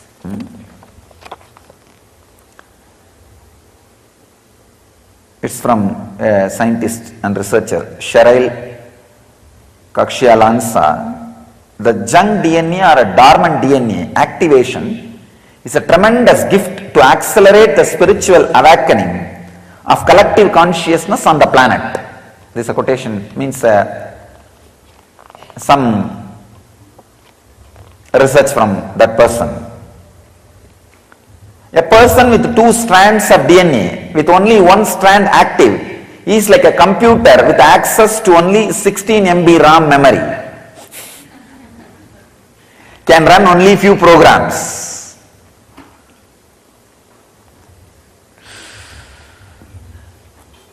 Once the DNA is activated, it's like giving internet connection. You can access anything by intent and intuition. Please understand, these are not my words. These are the collections from different researchers and discoveries. The dormant DNA activation level controls your frequency. Every time when a DNA is activated, you download higher consciousness from soul, identity, and attract people, places, events of similar high frequency. Again, it may look like my words, it is not my words. What I am going to add is my words. These are exact quotations I am reading out from different scientists and people who are specialists in this field, researchers. DNA activation not only has an effect on the individual, but this change will affect the individual's ancestors, 3 to 5 generations in the past, as well as 3 to 5 generations in the future. This is one of the important revelation. In the Sannyas Upanishads, there is a very clear mention. If one person takes sannyas and elevates his consciousness, sannyas is nothing but awakening the different layers of your DNA. It says very clearly, Munned Janmatirkum, Pinned Janmatirkum, Piravikkadan Tirthan, Beramagan, Neettargadan Sannyasi. It's the exact translation I am giving you from the Tamil Vedantic scriptures like Kaivalyanavanitam and all these literatures.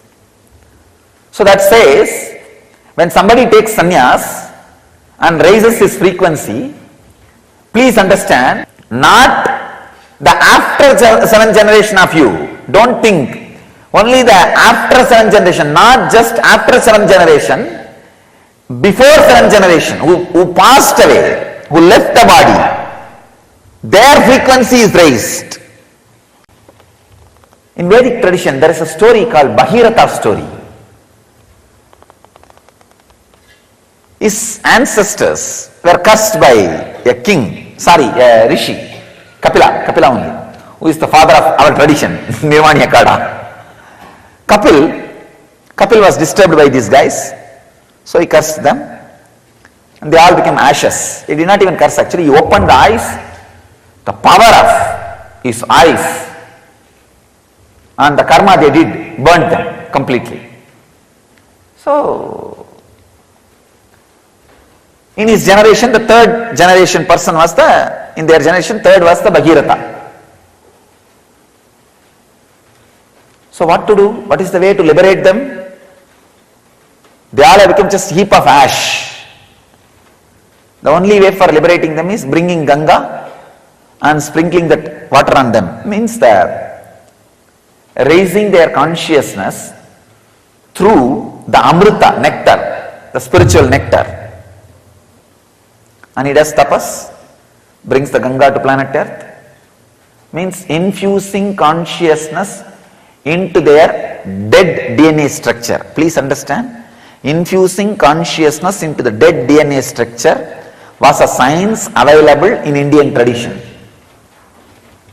In Chennai, Mylapore, there was a Chettiar girl, Pumbavai. She died in the snake bite. So her remains, relics was preserved by her father in a pot. So Trinyana Sambandar, a great saint who knows the science of DNA. Among the modern day saints, modern day means, sorry, I should not use the word modern day, among the recent day saints, in the Vedic tradition, 1000 years means recent days. The recent day saints, this Jnana Sambandar and Tirunavukkarasar, these two have shown physically the science of DNA in their life, doing miracles. That they showed that they had a power over a DNA structure. He gave life. He infused consciousness into the DNA and liberated her. So, the same thing Bhagirata did. Please understand, when you raise the frequency of your DNA, you can connect with 7th generation wherever, whatever state they are in. If they already taken new birth, you can elevate them. I tell you, many of you guys have come to me because your sons have raised their frequency. Your 2 generation before son has raised his frequency. So suddenly, for no reason, you feel connected to me. Because he raised his frequency, your frequency is raised. And you do not even know why you decided to come and be with a Swami. Sometimes you can think your background and what you are doing now is completely unconnected. Understand? 2 generations before, the sons or daughters you gave birth, somebody has raised their frequency. That is having effect on you. One more thing, I always tell people, whenever their parents or somebody passes away in the family, I tell them, don't suffer. If you suffer, you will stop their journey, further journey. You will not give them beautiful farewell. Because whether you like it or not, want it or not, our biomemories and DNAs are interconnected. Thoroughly interconnected. Thoroughly interconnected. Our biomemories and DNAs are interconnected. You can see. I have seen in my experience many times with many disciples. If the father or mother passed away, even though they are not physically attached, psychologically attached, suddenly physically they will be down. And the suffering and pain will be there. Because the biomemory is down. Biomemory is down. So, if you elevate your consciousness, naturally like Bhagirata, you will infuse life into the DNA structure of your ancestors and raise their very frequency. If they are in Pitruloka, you will promote them to a higher level. If they are in Bhuloka, you will elevate them to higher consciousness. Wherever they are, see, it's like when you beat the water, both sides, the water will splash.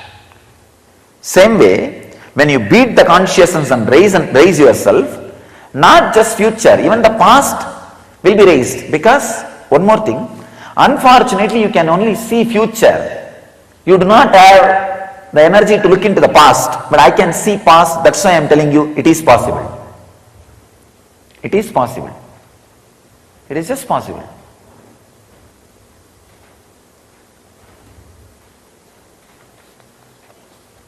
So I have some more researches, but first I will finish one by one.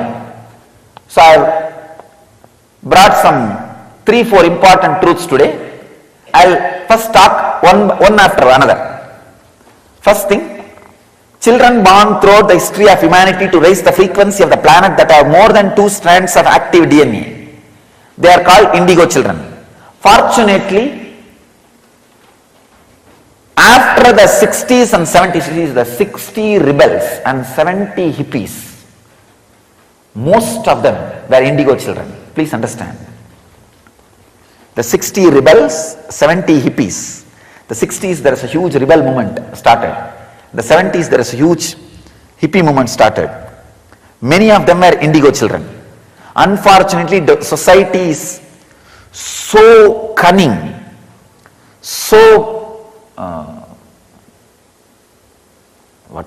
frozen, unable to accommodate them, labeled them as negative and push them aside.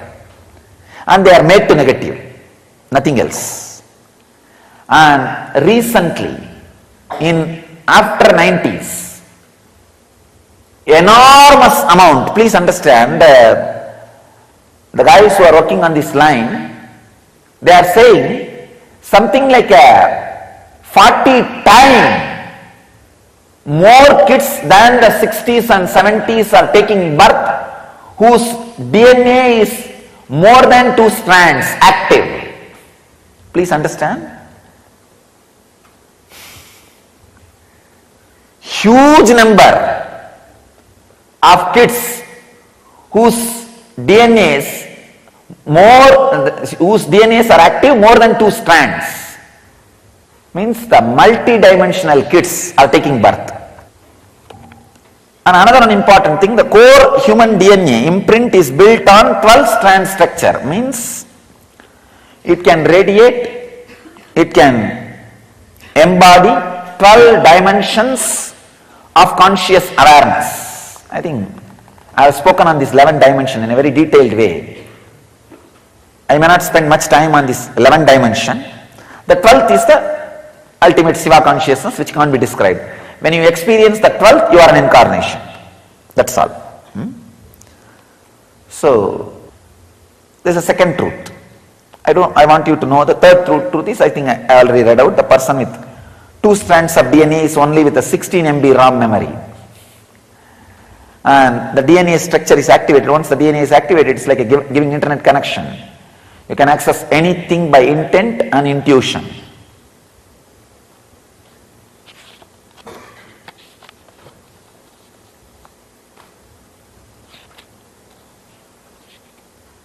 So all other things as I read out. First I wanted to explain how to, because that is my unique thing. How to activate more than 1 DNA strand in you. Because most of the human beings have only 1 DNA activation. When you become a seeker, ready to take the risk of renouncing the sensual pleasure for something which you don't understand, the second DNA gets awakened. Second strand DNA gets awakened. Practically all of you, second strand DNA gets awakened. Because even for 1 month, if you have just 2 meals and taking bath twice a day and not having sex for something which you are not really tangible enough now. See, at least none of you have any tangible idea why you are doing that. Maybe you have the trust over Apta Pramana. Oh, if this guy is enlightened and this is what enlightenment, I would like to have it. That's all. That's all is the reason why you are eating twice a day and taking bath twice a day and abstaining from the sex and abstaining from all pleasures and everything. So this proves very clearly your second strand DNA is already awakened. How to awaken the next level strand DNAs? Understand?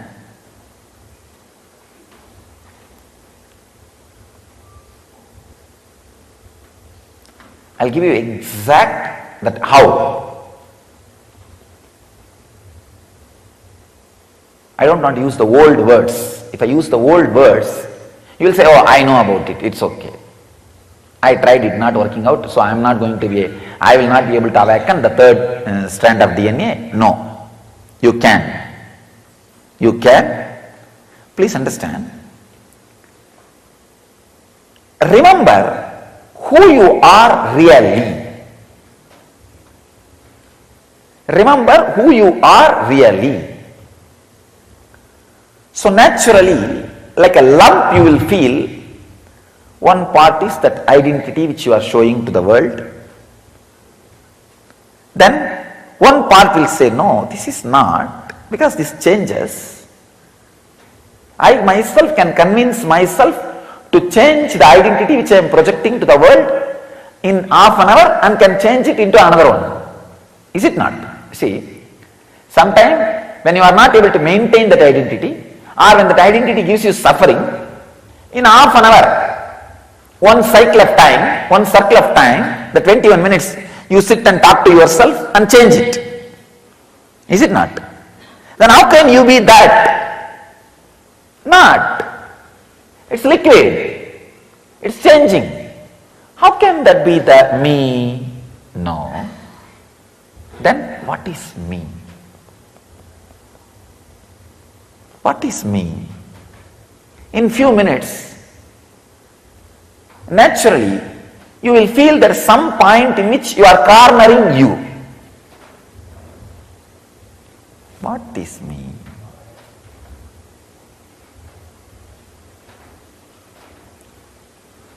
A kind of a silent awareness for a few seconds. Then what will happen? Because you are not able to be in the pressure of cornering you, it just gets bumped. It goes away to some subject or object, or it goes away something, and this idea gets lost. Means the third DNA, third strand DNA you are touching, but it is kicking you back. Hey, get out, don't come here. I am not interested in waking up now. I want to sleep a little more time. That is where you need seeking. Telling, no. I am not just going to build my body, I am going to build my DNA structure. I tell you, with seeking, do weightlifting. That will get into your DNA structure. With awareness, when you lift the weight, feel the tremendous pressure, not pain. Understand, when you are with awareness, it will never be a pain. It can only be called as pressure on your muscles and system. With that heavy pressure, but decide, no. I feel by this lifting, I'll change my DNA structure because Swamiji has told, I am going to do that.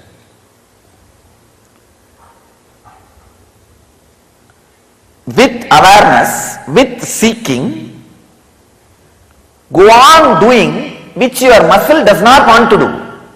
First step, see who am I. The lump of the identity and lump of the identity which negates the identity. These two are you as on now. Please understand. If I use the example of this apple, this part which you are seeing is what you are showing to the world. This part which you are not able to see is the part which has ability to change this part. You understand? When this part has some suffering, or when this part is not trustworthy, this part takes over and changes this part. You understand? So see, which is the part which has the ability to change this part. So you will see this part, the unknown part of you, has the ability to reason with this part and alter, transform, change within 21 minutes. That is why you are able to get out of depression or get into depression. The possibility for getting in or getting out exists. Because there is some part of you which has the ability to change what you think as you. You understand? So now, if that can be changed, how can that be you? No, it cannot be. Is it not? Then dig, who is that me? Who is that me? Whenever you are thrown out, again without repenting, dig. With intense seeking. No. I am clear. I am going to awaken the extra higher strands of DNA. If you feel no, that is not that inspiring. Who knows what is 12 strands, DNA and all that. Then at least see, here is a person whose all strands of DNA is awakened. What game he is playing, what life he is living, how he is. Then take this as an inspiration and push yourself. That's all.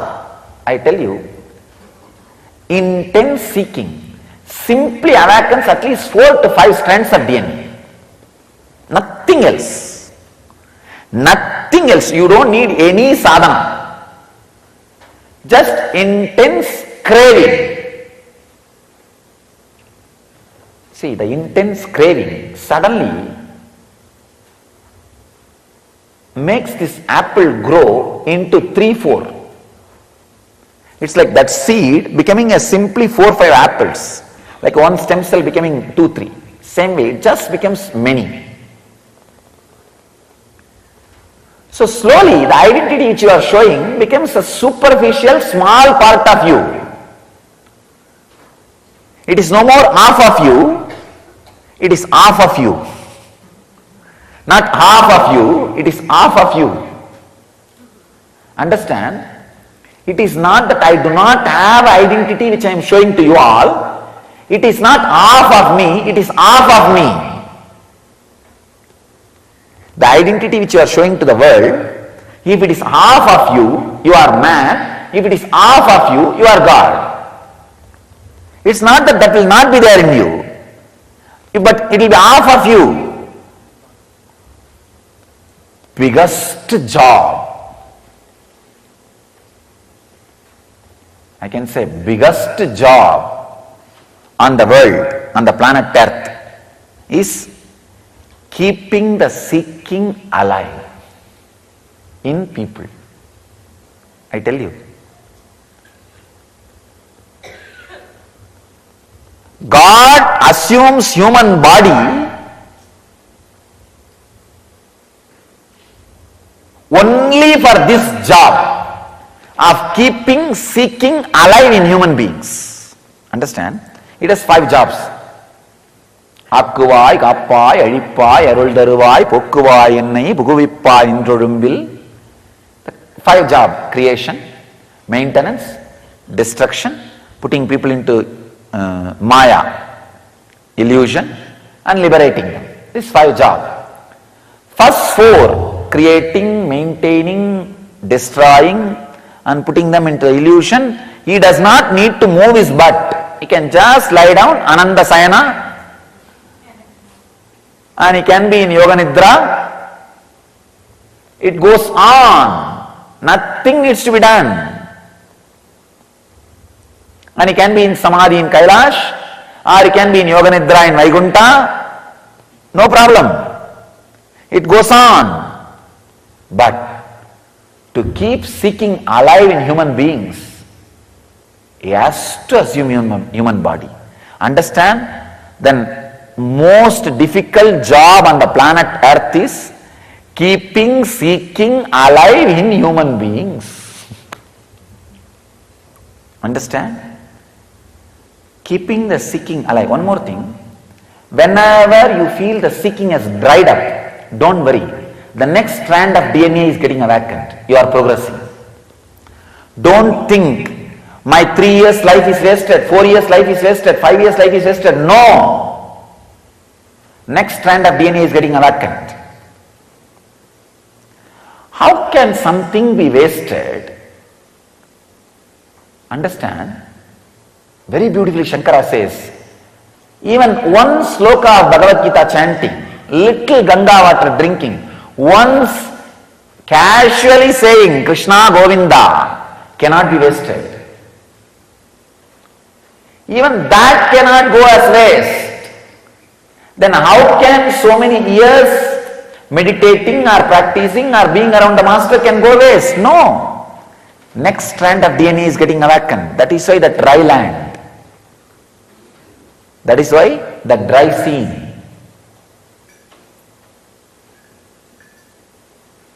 Usually, after the 5-6 strands of DNA awakened, next DNA awakening will not be painful. That is what I call enlightenment. You understand? Usually, for a normal man, I can say 6 strands of DNA. But till the 6 strands of DNA, when you cross every strand, you will always look back. Means, oh, am I doing right or wrong? It's painful. I think I am wasting time. Why not get married and suffer? Sorry, get married and be happy. At least when you think, that's what you think. Or why not do this? Why not do that? It's almost like you are being pushed to the wall.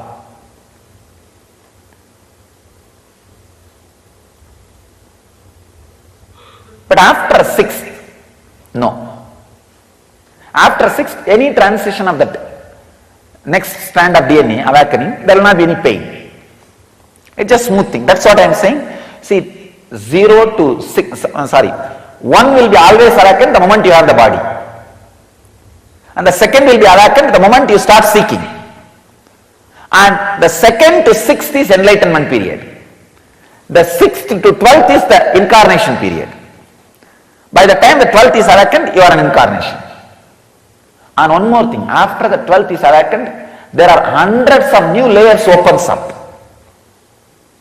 That is what the new layers, when it opens up, that is what is Puranavatara. Means that so many different truths and revelations constantly being revealed to the world. Constantly being shared to the world.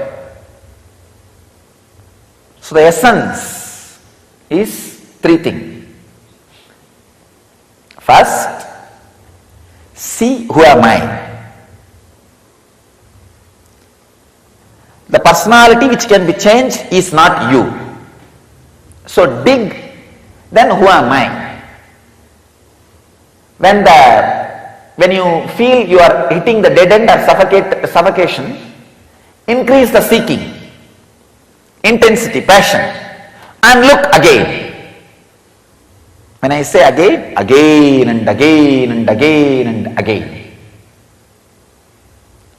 till you awaken the next strand of DNA, next strand of DNA, next strand of DNA.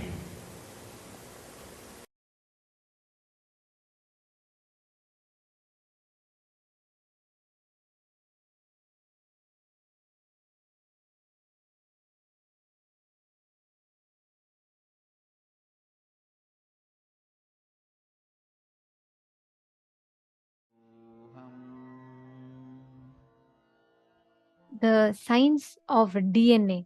Actually, for how many of you this gave a completely new perspective about DNA? Can I request everyone to share?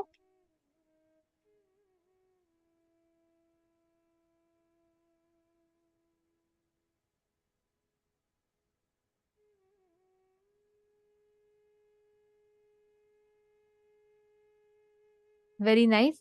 Actually, I'm seeing so many of you sitting and very sincerely listening. It's very nice to see it because what we're covering today is a very, very important aspect. You may think, oh, DNA, okay, it's just there. But remember that has a very, very important role to play. It has a very powerful and a very significant impact in your system. So we are covering that aspect today, which is very, very important for all of us. So, and on that note, before we enter further, I just have a quick reminder to all the participants. For today's darshan, for today's initiation, I request and encourage all of you to reach out to your friends, family members, and please invite all of them for today's initiation because it's a very, very powerful initiation. What we're having today, it is directly going to be working on awakening your DNA. So don't miss, if any of your family members or friends are there, please invite them so that they can as well join.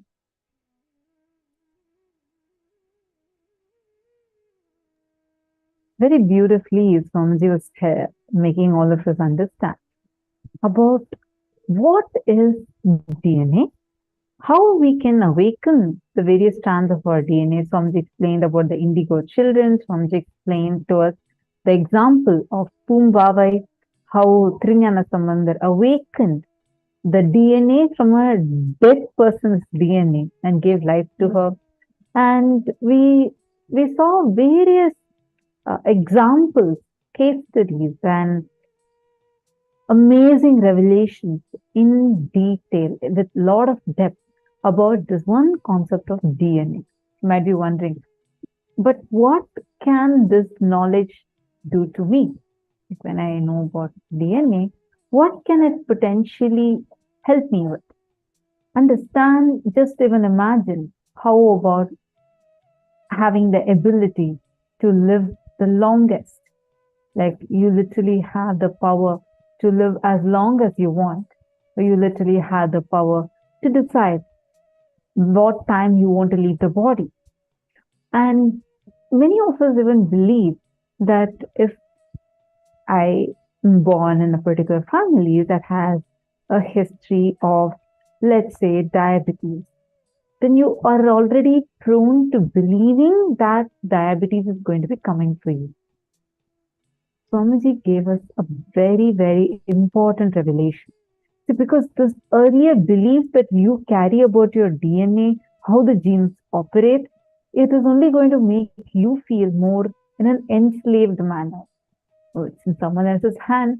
I have to suffer. You look, it's not just my lifestyle. It's just that I have the DNA, the genes to get diabetes, so I'm going to get diabetes. Like this, we are having a particular type of thinking where we feel very victimized and powerless inside of us. Am I right? This is the way how we are taught about DNA, the way DNA works. These revelations we just listened to from Swamiji are from various time frames, much before like 2004, 2009, 2007, like very a few years before Swamiji had revealed this science. Very recently, there has been groundbreaking scientific discoveries. The study field is known as epigenetics. Many of you might be familiar with it, especially if you're a biology student, definitely you would have come across this, where they discovered evidences to show what Swamiji had revealed was actually very true. Scientists have discovered that. Swamiji had revealed about how just with our thoughts, with our lifestyle, and with the initiation from the Guru, our DNA can be altered, reprogrammed. Certain genes can be turned on, certain genes can be turned off. And very recent studies prove how, even scientifically, prove this to be true and right. So today's initiation that all of us are going to be receiving is going to be awakening not just our DNA, but in a much deeper level, the DNA's connection with our consciousness. What is consciousness? How with our conscious will you can alter the DNA, and there is a connection between our DNA and our consciousness.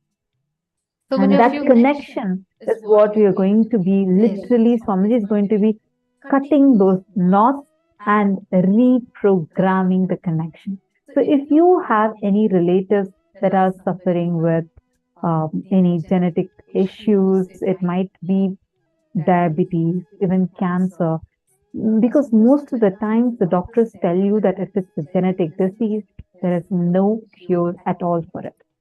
Because at least that's what currently is the situation with our modern day science.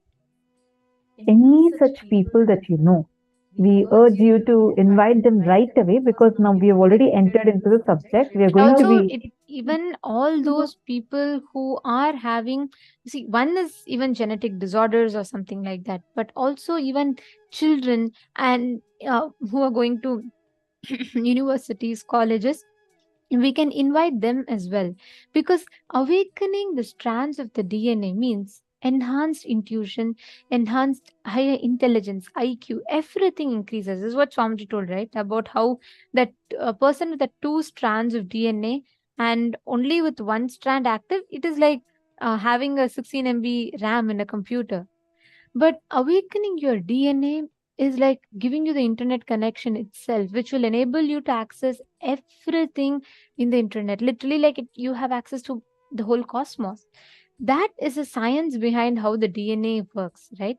And anyone, even young children, young adults, whoever you know, invite them here, because awakening your DNA, this 6 strands of DNA, awakening all of them will literally make you manifest the powers, superconsciousness, being of Paramashiva.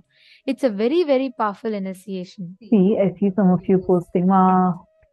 Stephanie has posted. I know about this indigo rainbow children. I read about this since many years, but not about 2 or 3 DNA strains. Now, Christine Jones also has posted.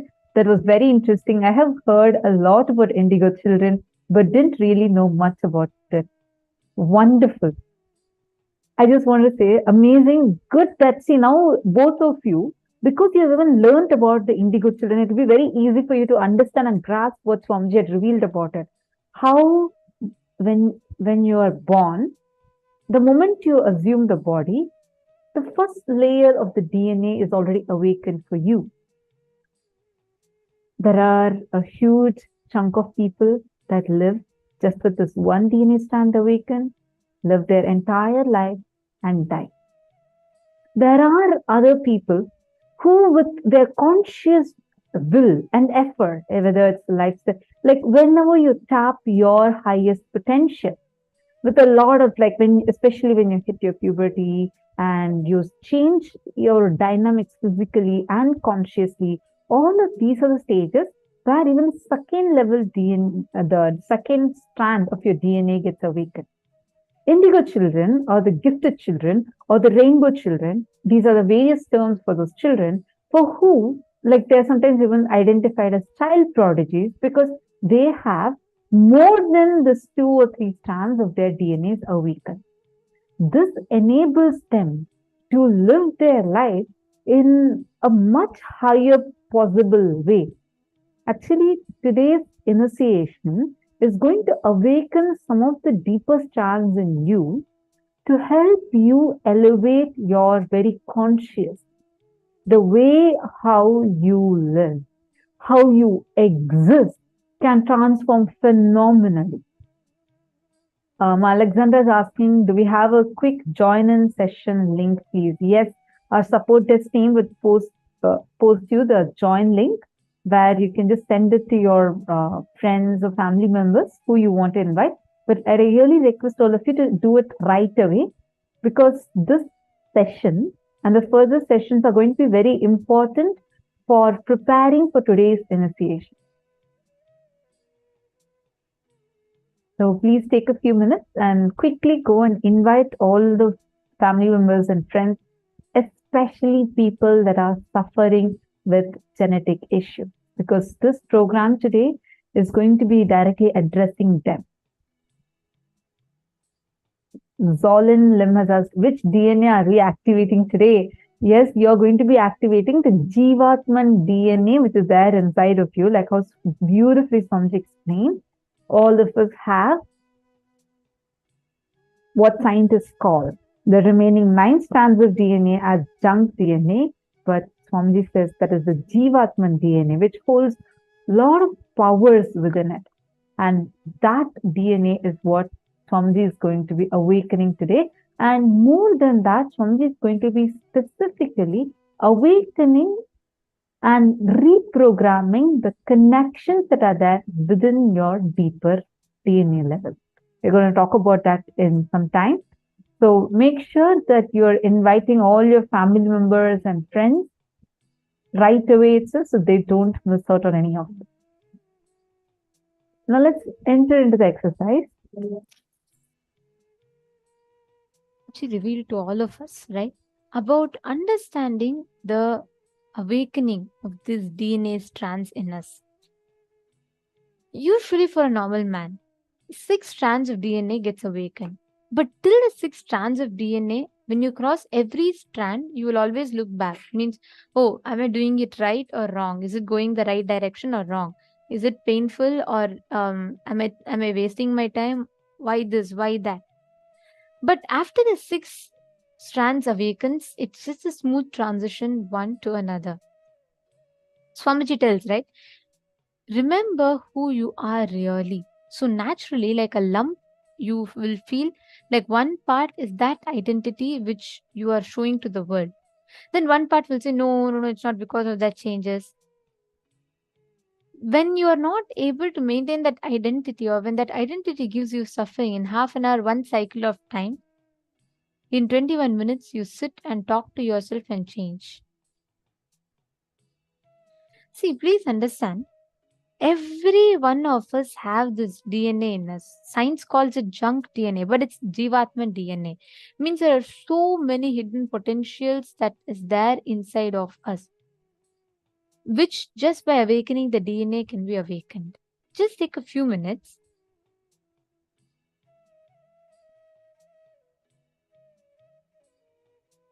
Identify what are those attributes on which your identity is built. If you feel like you're a good singer, again revisit it. If you feel you're a good dancer, revisit it. Keep asking questions to all your identity on what is your identity built. Just keep penning that down. Take a few minutes, just keep writing this down.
all of you have written down? Okay.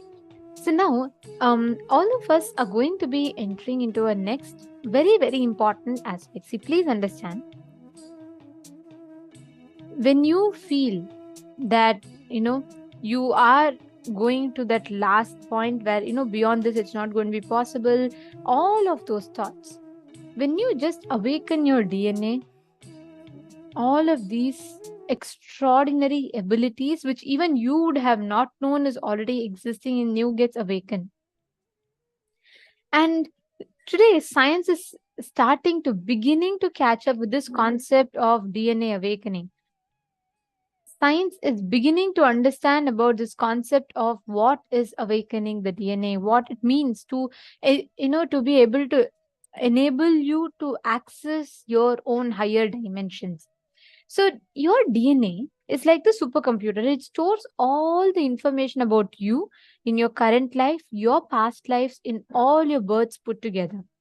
And that is what is this jivatman DNA.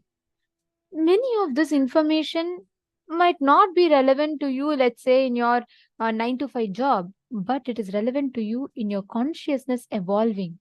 It is relevant to you in your consciousness taking that leap to the next level, to the breakthrough in the next level. That is why DNA awakening plays a key role in your ability to manifest these extraordinary powers.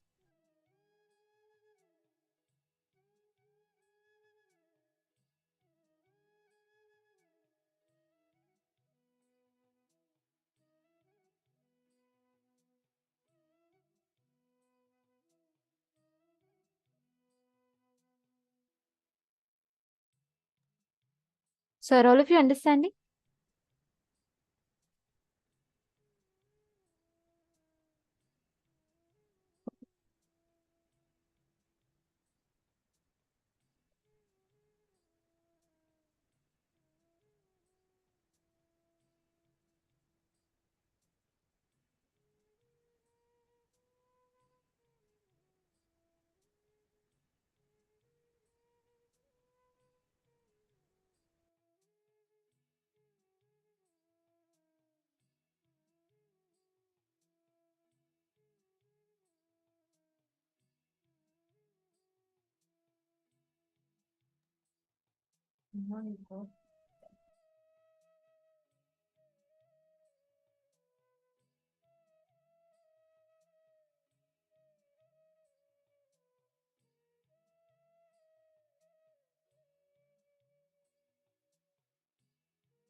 Yes. Now, all of us are going to be entering into the power manifestation session. So, let me start with this question. From morning, how many of you have started manifesting? How many of you have were able to manifest? Like you gave a command and you actually felt that the wind or the nature listened to you. Can I request you all to post in chat? How many of you felt ki, like, actually the wind listened to you? Yes, Ma Mahaguhambananda is saying you manifested. Beautiful. All the others, how about you all? Ma Zengxuan, is this your first time? Okay, interesting. Ma Sadandrita Priye, Nithyanandam.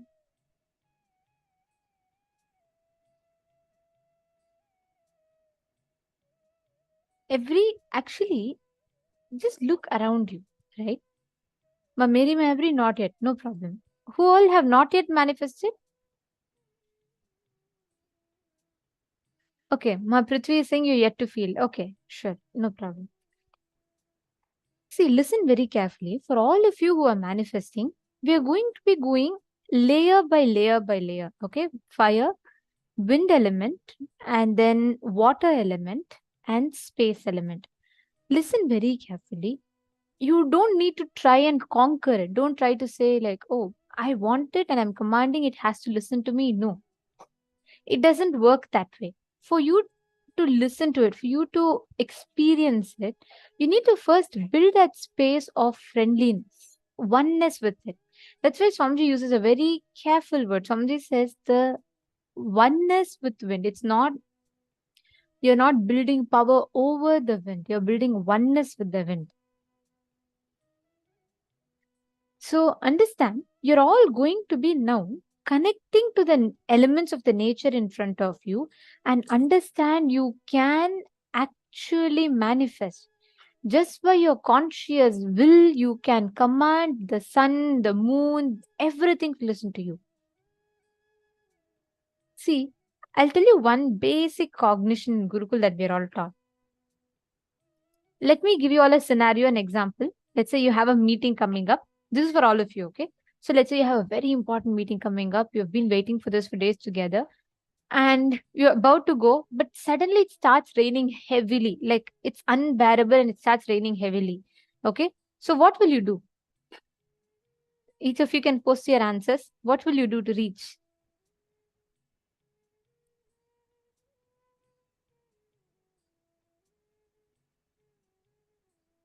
If it's raining and it doesn't stop raining and you have a meeting to go to. So if you were in such a scenario, what will you do? You all can post it in the chat.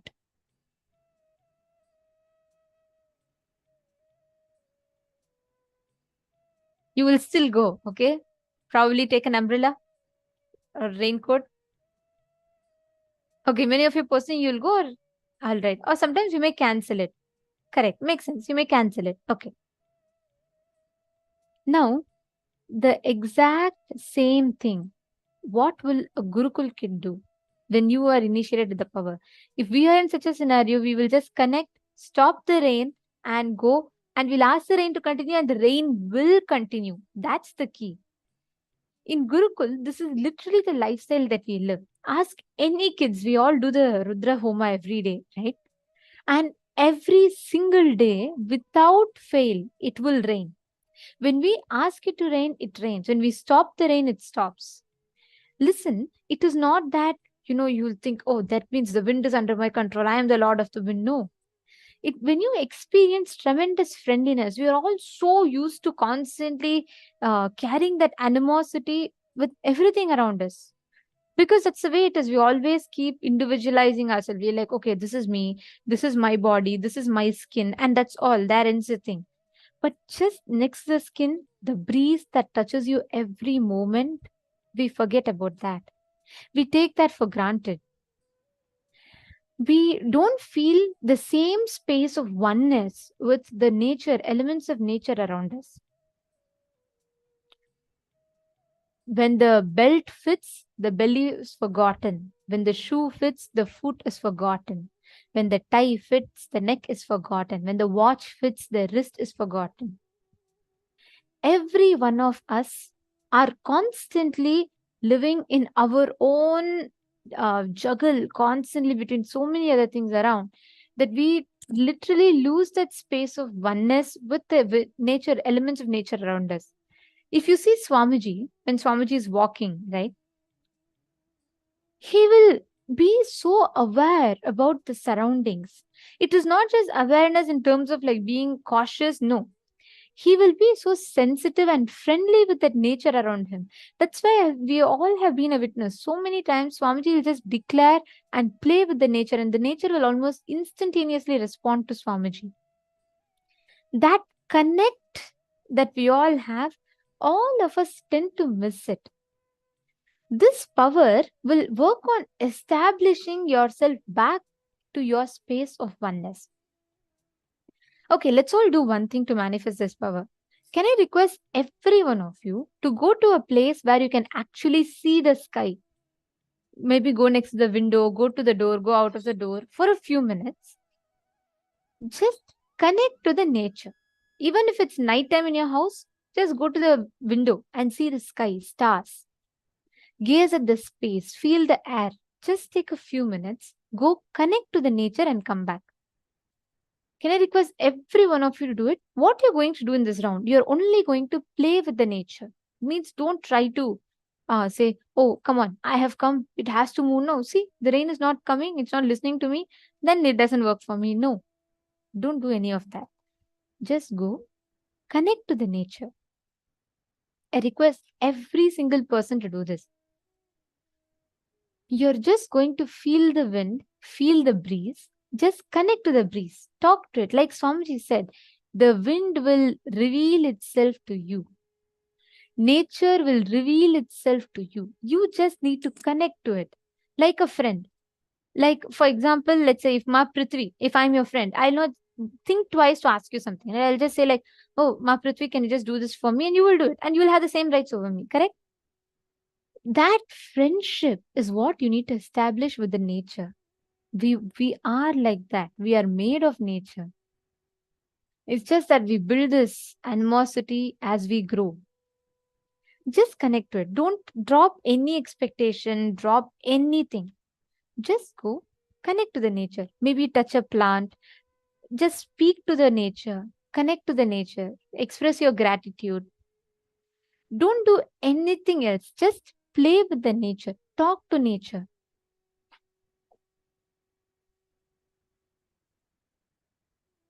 You will literally see how it manifests. I request every one of you to do it and do it sincerely. I have done this and it is phenomenal. Every time, just when you go to the nature, connect with it, speak to it. Speak to the wind, Vayu Deva. Speak to water, speak to the trees, speak to the plant. Just go spend some time connecting with it. Come on, can I request every one of you to do this? Don't sit in your closed room and expect wind to come to you. You go to that area, you go to the place where there's wind, go to the nature, speak to it, just connect with it. See, all this while, many times we are all just so, we don't even connect to the wind that is around us. We don't connect to the nature around us. So you take the step from your side and I request every one of you to go now. So don't worry, you're not going to miss anything. I will not talk for a few minutes, so you all will not miss anything. But go, all of you go. First do this and come. Please head. Go to the window, doors. Just spend time with nature. Speak to the wind. Ask it to do something for you. Just play with it.